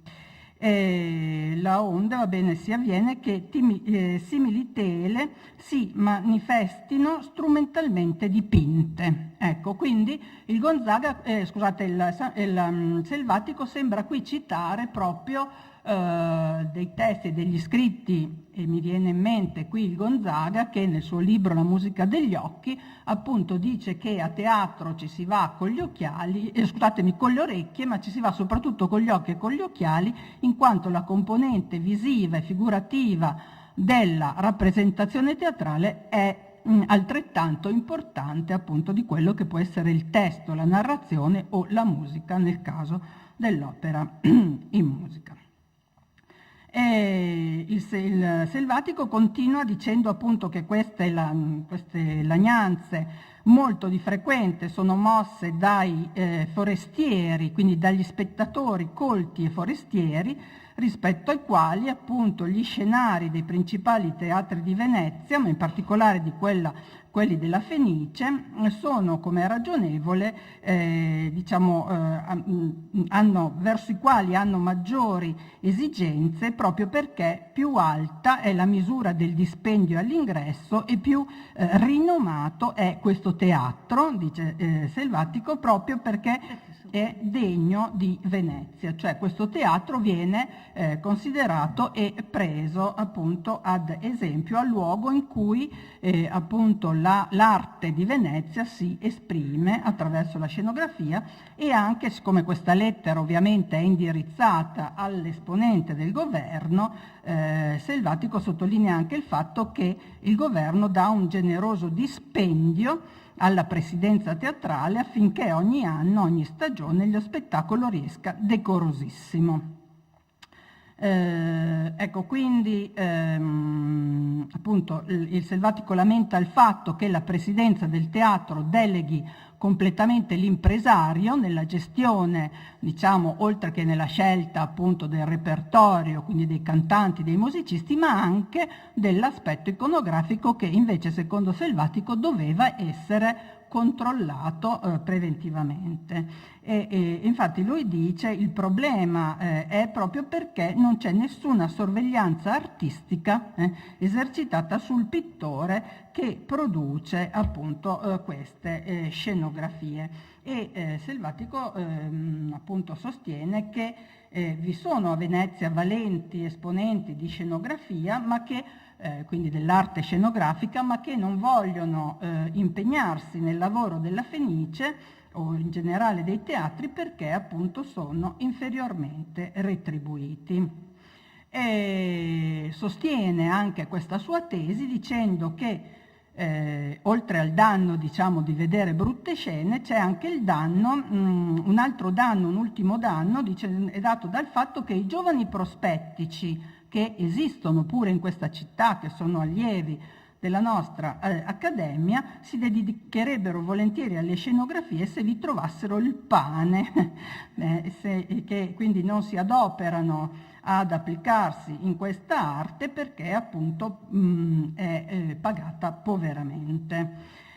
E quindi Selvatico sostiene che questo ramo, che è stato storicamente importantissimo a Venezia, sia abbandonato interamente, e anzi addirittura dice che si vedono dei pittori teatrali molto mediocri, insomma addirittura lui cita in questa lettera i pittori teatrali del teatro di marionette, il cosiddetto Girolamo, che era un teatro di marionette appunto dell'Ottocento a Venezia, che si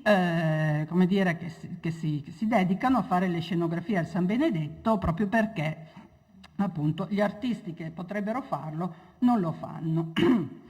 Ecco, e in questa lettera poi Selvatico cita la situazione milanese e dice: così fatte sconcezze non accadono di certo a Milano, ove da lungo tempo fu istituita una commissione di uomini intelligenti con l'incarico di vegliare severamente perché i vestiari della Scala si mostrino conformi all'epoca rappresentata dal dramma e gli scenari siano condotti con quella perizia che è domandata dall'alto grado a cui ora sale l'arte scenografica.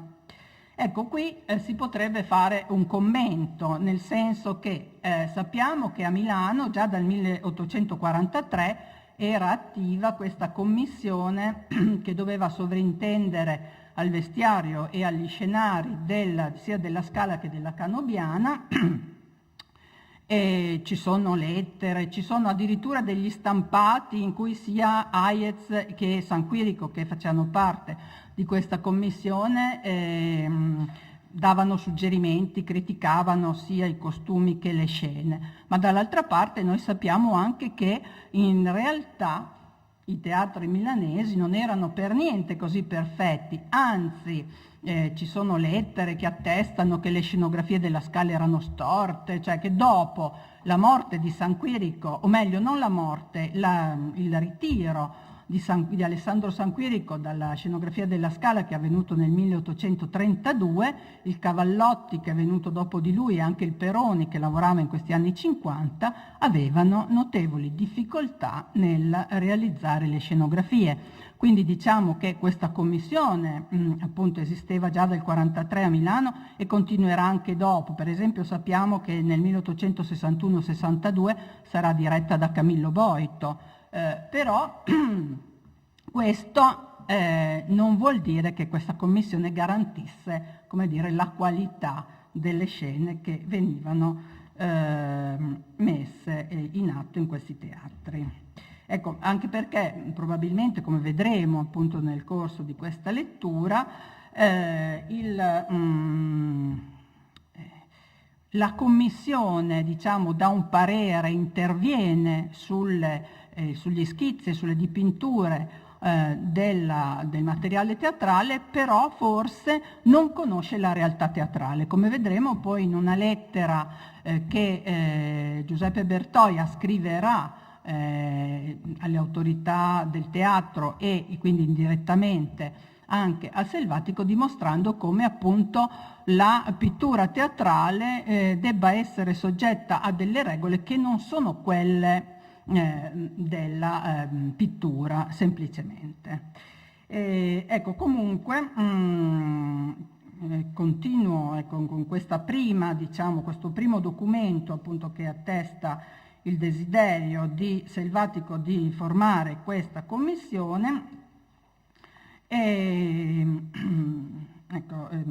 Salto direttamente alla parte propositiva. Anche questo credo che sia un atteggiamento, come vedo, ricorrente, no? Negli scritti e nel pensiero di Selvatico. Cioè a un certo punto all'interno di questa lunga lettera, che ripeto a questo livello è ancora una lettera non ufficiale, il Selvatico propone, si porta avanti, non so come dire, propone addirittura la creazione di una scuola, di un corso di scenografia all'interno dell'Accademia.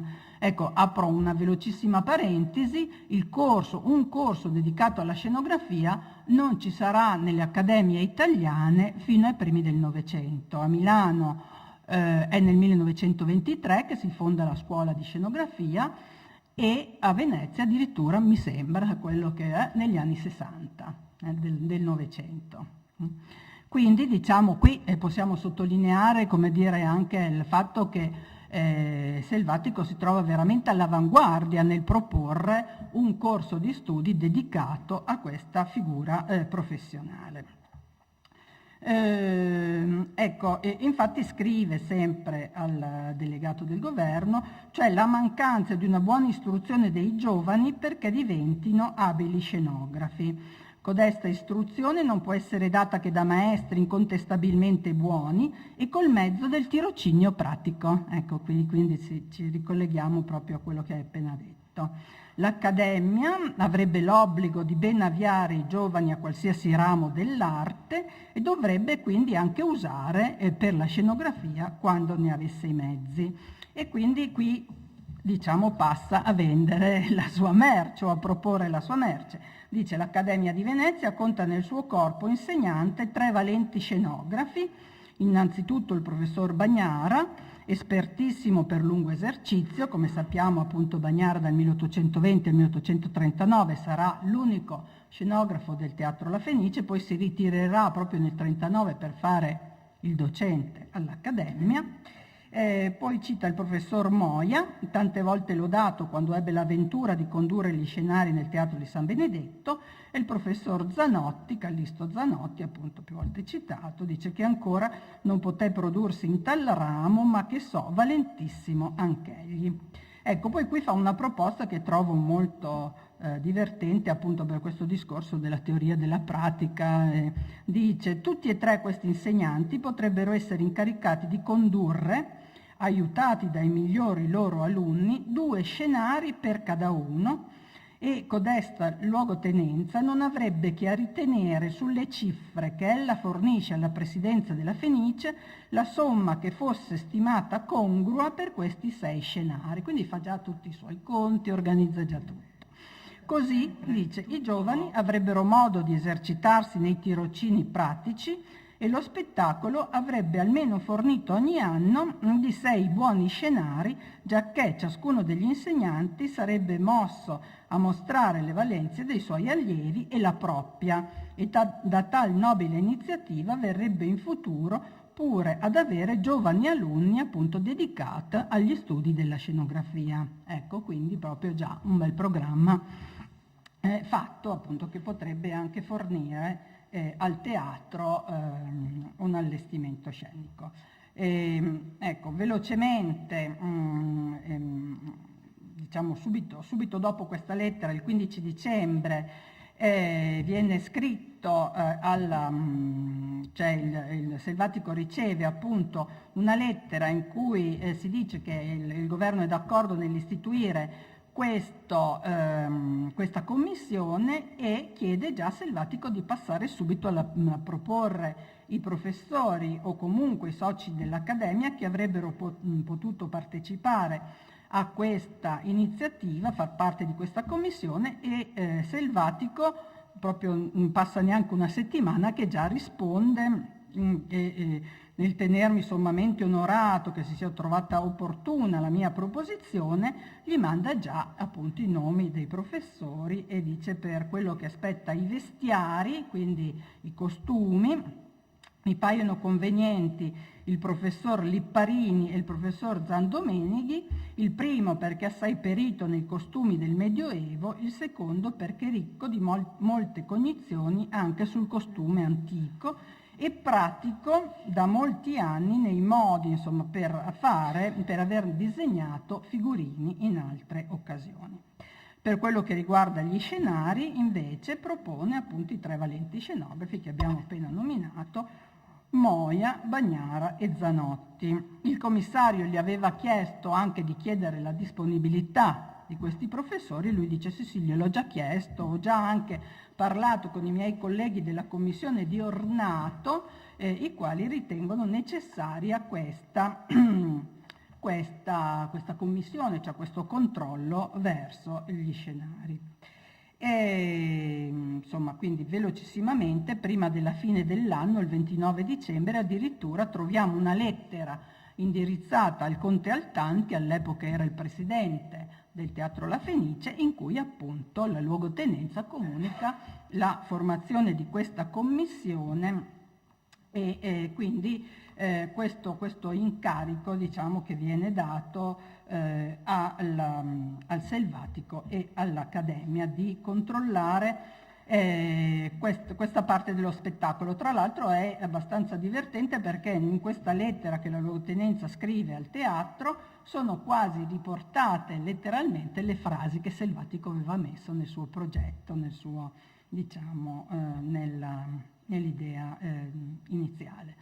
Ecco, ai primi di gennaio, quindi Selvatico parte già con il lavoro e manda delle regole cosiddette, fa una serie di punti che devono essere rispettati, quindi sia dalla presidenza del teatro che dallo scenografo che dovrà fare questo lavoro. Ovviamente taglio molto. Ecco, la prima cosa importante che Selvatico chiede è quella di avere gli schizzi, i cosiddetti bozzetti di scena, che come vedete qui davanti ne scorrono parecchi. Ecco, l'abitudine ovviamente di fare il bozzetto scenografico è sempre esistita, ma la diciamo, necessità, urgenza, come dire, la velocità con cui vengono prodotti gli spettacoli a teatro comportava che non sempre lo scenografo potesse fare questi benedetti figurini e soprattutto i bozzetti di scenografia. Ecco, però vedremo che questo costituisce comunque un punto anche di scontro tra la presidenza del teatro e la commissione presieduta da Selvatico. Comunque le regole, diciamo, che vengono stabilite appunto essenzialmente da Selvatico, che è lui che scrive sempre questi documenti, dice che appunto lo scenografo, in questo caso in questi anni è appunto Giuseppe Bertoia, si obbliga di spedire alla commissione gli schizzi di dette scene 24 ore prima di dare cominciamento al lavoro. La commissione per parte sua si obbliga entro le 24 ore dette di ritornargli lo schizzo o approvato e firmato, controfirmato, o con quelle osservazioni che essa stimasse nel caso in cui egli dovesse sottomettervisi. Quindi se c'erano delle variazioni da fare, lo scenografo doveva accettarle senza protestare. Gli schizzi, ecco questo è interessante, dice Selvatico, presenteranno l'insieme della composizione e saranno macchiati a chiaroscuro, di modo che se ne scorga chiaramente il partito. Oltre a ciò dovranno essere delineati in maniera così evidente che si possa comprendere il carattere dell'architettura, si intende di quelle scene che a tale ramo appartengono, quindi è ovvio le scene di soggetto architettonico. Resta la facoltà della commissione di portarsi ogni volta che crederà opportuno sopra il luogo ove si dipingono dal signor Bertoia le scene, quindi potevano andare nel laboratorio e vedere quello che stava succedendo, e la commissione potrà all'uopo consigliare al predetto quelle modificazioni nel dettaglio che stimasse opportune, sempre che il mutamento possa operarsi entro il tempo decorribile dall'epoca in cui venne consigliata la modificazione a quella in cui lo spettacolo deve andare in scena. Ecco, inoltre l'ultimo punto è quello che la commissione si obbliga di trovarsi alla prova generale dello spettacolo in cui le scene sono dipinte, appunto le scene in oggetto, al fine di conoscere se lo scenografo, in questo caso Bertoia, abbia eseguito prontamente quanto egli aveva esposto negli schizzi, quindi se rispetta il progetto, ma anche se ha posto in pratica quelle indicazioni che la commissione gli aveva in tempo utile stimato di suggerire. Ecco, velocemente diciamo che il Bertoia probabilmente subisce questa imposizione non proprio felicemente. C'è una lettera in cui per esempio il 29 di dicembre chiede alla commissione di recarsi nel suo laboratorio a vedere le 2 scene per l'Otello che lui sta dipingendo, e dice appunto: onde esaminare se io ho eseguito i cambiamenti che la commissione mi aveva consigliato, quindi vuol dire che lo scenografo accetta questi consigli, e anche gli propone di osservare dei bozzetti degli schizzi che lui ha fatto velocemente, perché voi sapete che nella stessa sera con l'opera si faceva anche uno spettacolo di danza, un ballo, e l'elenco delle mutazioni sceniche del ballo gli erano appena state comunicate a voce, e quindi lui aveva buttato giù degli schizzi e diceva venite a vederli, se no, ecco. Questo ci dà un'idea un po' anche di come si lavorava in teatro, ecco, quindi i tempi, diciamo, della produzione teatrale erano quelli che comandavano ecco, l'organizzazione. Salto tutta una serie di scambi, di convocazioni. Un'altra interessantissima lettera che non avrò il tempo di leggere perché vedo che il tempo corre, è invece una lunga lettera del Bertoia in risposta alle osservazioni che evidentemente la Commissione gli ha fatto nel febbraio del 54. Tra l'altro, come dicevo prima, appunto questa lettera non è rivolta, cioè è rivolta alla Commissione, ma è anche rivolta alla Presidenza del Teatro, perché, come dire, Bertoia aveva queste due autorità che sovrintendevano il suo lavoro. Ecco, i rilievi che vengono fatti al Bertoia sono per l'uso delle cosiddette arie a finto panneggiamento, cioè queste sono un trucco che veniva usata quando si utilizzava la scena dipinta, cioè all'altezza del boccascena, nella parte alta venivano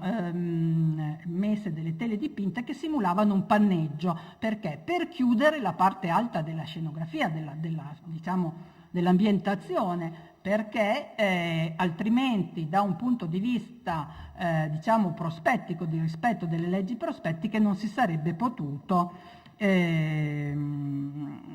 come ci dice bene Bertoia, portare a buon compimento appunto l'impianto prospettico. Ho quasi finito, vero? Tempo. Ecco, allora, cerco di riassumere. Allora, Bertoia dice che questo escamotage, questo trucco, appunto, è impossibile a evitarsi, ed è un trucco, dice Bertoia, appunto, che viene utilizzato anche in molti teatri, perché evidentemente la Commissione diceva non è vero, a Milano non si fa, perché questa era la regola, no? La scala. Da che mondo è mondo detta legge. Allora invece Bertoia dice non è vero, gli unici luoghi dove non si fanno questi imbrogli, diciamo questi trucchi, sono oltralpe, cioè in Francia e in Germania, dove i teatri sono costruiti. Infatti lui dice qui che questo ripiego è appunto utilizzato soltanto diciamo in base ai problemi inerenti alla costruzione del teatro, cioè se lo scenografo dispone di un palcoscenico molto grande ma soprattutto molto profondo, può evitare di utilizzare questi sistemi. Nel caso dell'Italia, per esempio, Bertoia prima di lavorare a Venezia è stato per 5 anni lo scenografo principale del Teatro Regio di Torino, quindi uno dei teatri più importanti e anche più belli da un punto di vista architettonico in Italia, e lì si usavano le aree a finto panneggiamento, ma penso che tu mi possa confermare, si usavano tranquillamente anche a Milano. Ecco, e quindi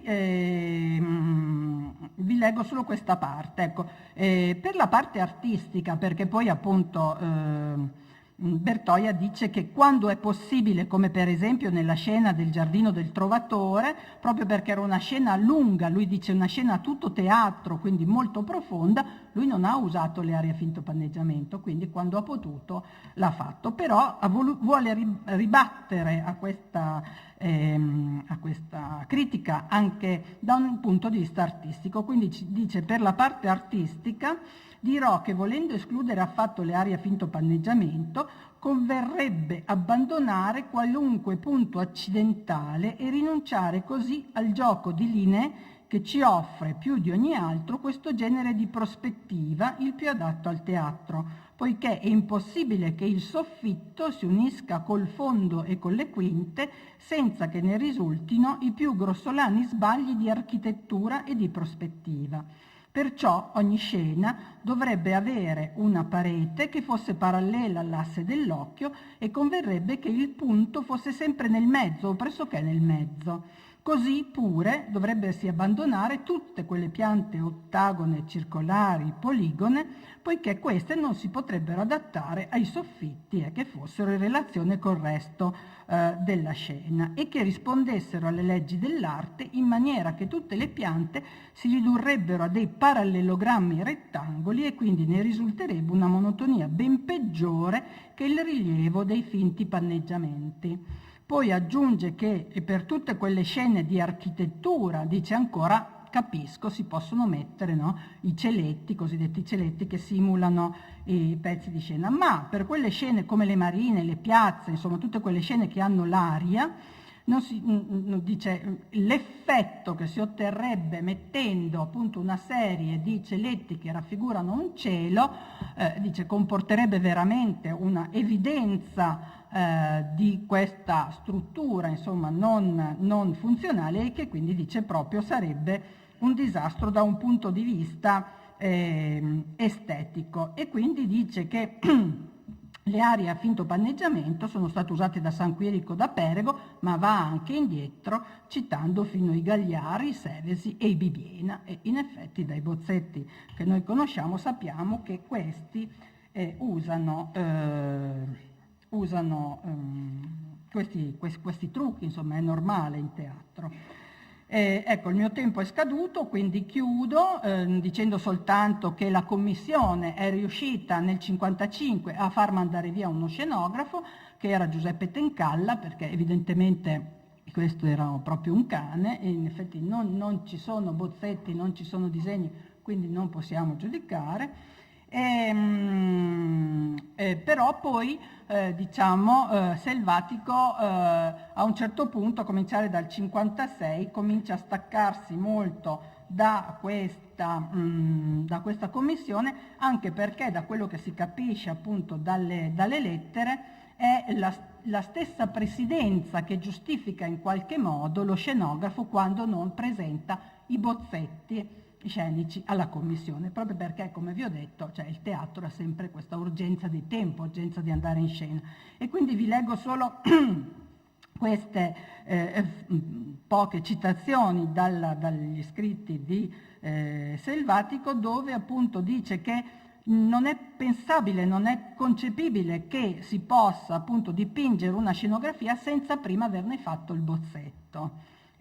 Lui dice il fatto che un'opera d'arte da esporsi al pubblico per una serie di sere possa condursi senza schizzo preliminare e anzi voglia tale per patto espresso, cioè appunto la presidenza del teatro giustifica questo fatto, di ciò non va esempio di certo in nessun rango dell'arte, perché le cose improvvisate senza la conveniente meditazione, e in arte la meditazione risulta dagli schizzi preparativi, non possono riuscire buone neppure quando le opere siano fatte da architetti insigni, diciamo, tanto più quando sono fatti da scenografi. Quindi lui dice non può esserci, non può esistere appunto un artificio da considerare fruttuoso nell'arte basato sulla improvvisazione. Ecco, e tanto più quanto volontariamente si va incontro al pericolo di fare lavori appunto che deliberatamente partano da questa base. Ecco, chiudo quindi dicendo che nel 1957 la commissione viene smontata, come diciamo sì, non esiste più, ricordando che appunto il teatro da lì a poco si chiude. La Fenice verrà chiusa appunto per motivi politici, si riapre nel 1866 e nel 1866 non si parla più di commissione, non si parla più addirittura della presenza di uno scenografo legato ad un teatro, perché a cominciare da questa data la scenografia verrà affittata dalle ditte di produzione, quindi esempio la Ricordi che darà gli spartiti, i libretti, porterà anche le disposizioni sceniche, le scenografie saranno realizzate da ditte, quindi ci sarà una sorta di industrializzazione, produzione seriale della scenografia e quindi anche questo legame, questa immagine diciamo dell'artista scenografo legato ad un teatro non ci sarà più, scusate.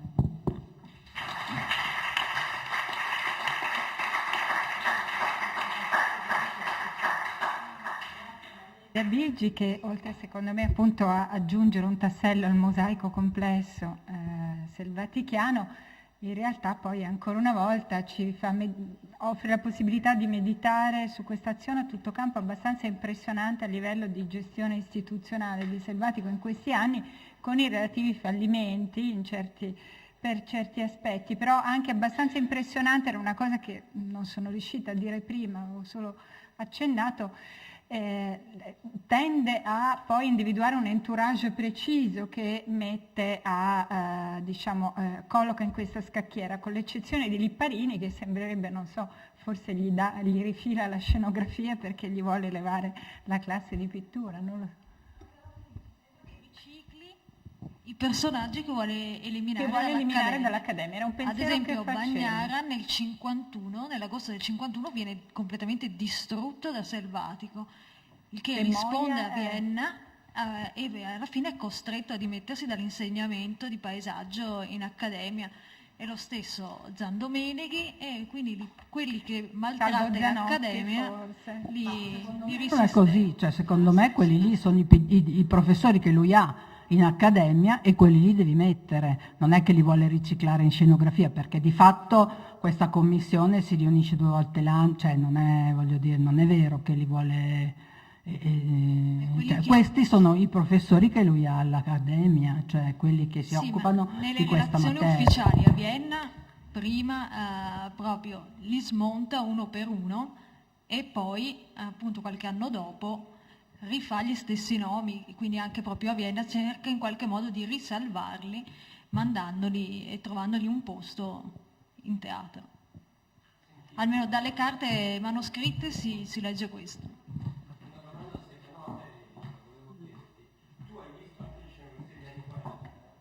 Certo. Ecco, c'è una differenza, io ho notato l'estremo dettaglio delle scenografie di soggetto medievaleggiante, che forse è dovuta, è un'ipotesi, alla pubblicazione favorita da Selvatico di una serie di manuali che definiscono esattamente come disegnare il dettaglio. Allora, è uno di questi. Allora, gli scenografi usavano normalmente i volumi che ci sono all'Accademia, i libri, i testi. San Quirico a Milano era sempre in biblioteca a Brera, con appunto il bibliotecario Ferrario che gli dava tutti i suggerimenti, quindi che se ne dica, insomma, lo scenografo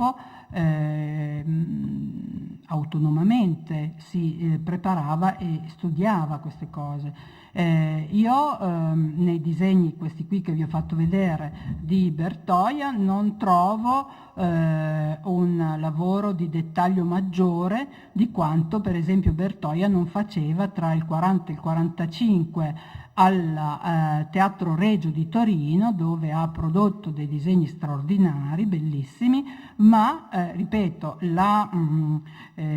lavoro di approfondimento sul bozzetto era una richiesta che veniva dalla committenza, cioè era la presidenza del teatro, nel caso di Torino appunto c'era una presidenza molto attenta a questo aspetto, cioè ci teneva moltissimo ad avere delle scene corrette, appunto come dici tu, con anche il dettaglio, la decorazione, la citazione, e quindi il risultato, perlomeno quello che noi vediamo dai bozzetti, perché poi il bozzetto è sempre il progetto, la scena realizzata non la possiamo vedere, c'era sicuramente molta attenzione.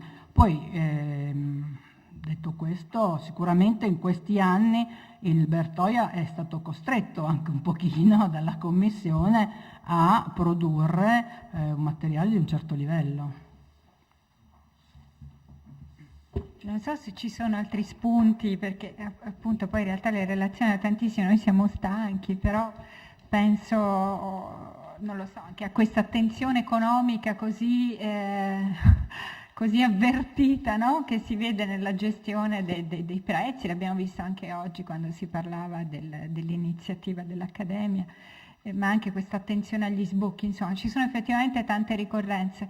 Non so se qualcuno vuole proporre un minimo di dibattito o se appunto non... Mi veniva in mente anche l'Ernestina di nuovo con questa storia del teatro di Milano e questo provincialismo di Venezia rispetto a Milano, ma insomma questi sono giochi. Alexandra.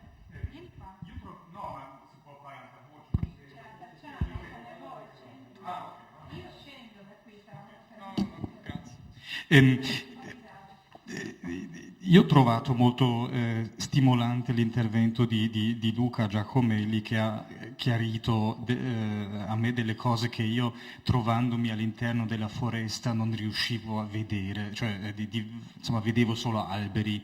Ed è il fatto che in Selvatico prevale comunque sempre una gerarchia dei generi abbastanza classica, diciamo, cioè anche la pittura di genere stessa che viene nobilitata, però viene nobilitata e elevata al rango della pittura di storia, e l'ornamento anche, e questo l'ho trovato interessante, cioè non è interessante di per sé, ma è sempre in funzione di qualcos'altro. Quindi questo alla fine, anche negli anni 60, si vede che lui segue anche con grande interesse, insomma, i risultati degli allievi che producono questi lavori di intaglio, però non c'è un'apertura, diciamo, al design così come, no? Cioè magari da altre parti, insomma, questo sì, insomma, mi sembra sia emerso. E poi c'è un saggio, Luca lo diceva, c'è un saggio sulla Revue de Deux Mondes all'inizio degli anni 60 di un tale Denriet, se non sbaglio,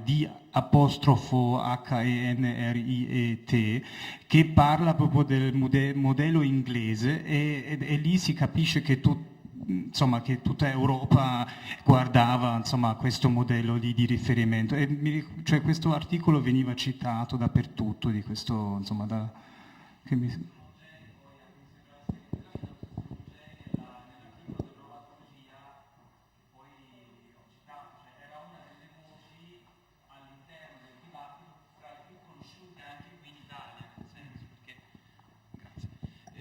Comunque Selvatico era molto informato soprattutto sull'area tedesca, nel senso in maniera anche ovvia, insomma.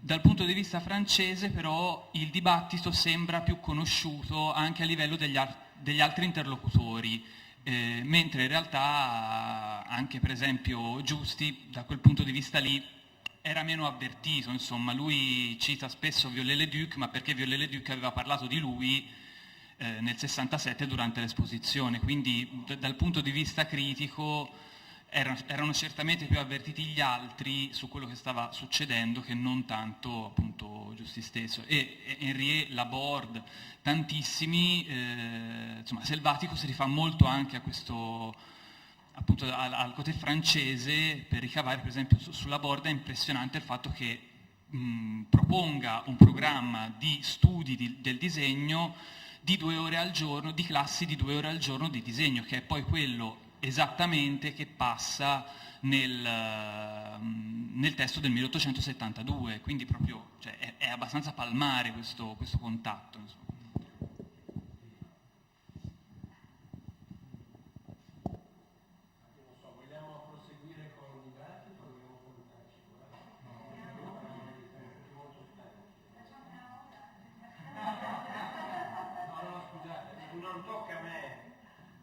Perché sono il più vicino al palco, ma nel concludere queste 2 belle, dense giornate, possiamo dire così, voglio prima di tutto ringraziare tutti e ricordare che gli atti saranno pubblicati dandoci un tempo ragionevole, io credo entro giugno, entro la fine per la consegna di questo anno accademico, visto che siamo quasi tutti accademici o coinvolti, la consegna alla fine di quest'anno accademico, in modo da avere il volume pronto da qui circa ad un anno. Grazie a tutti di essere intervenuti.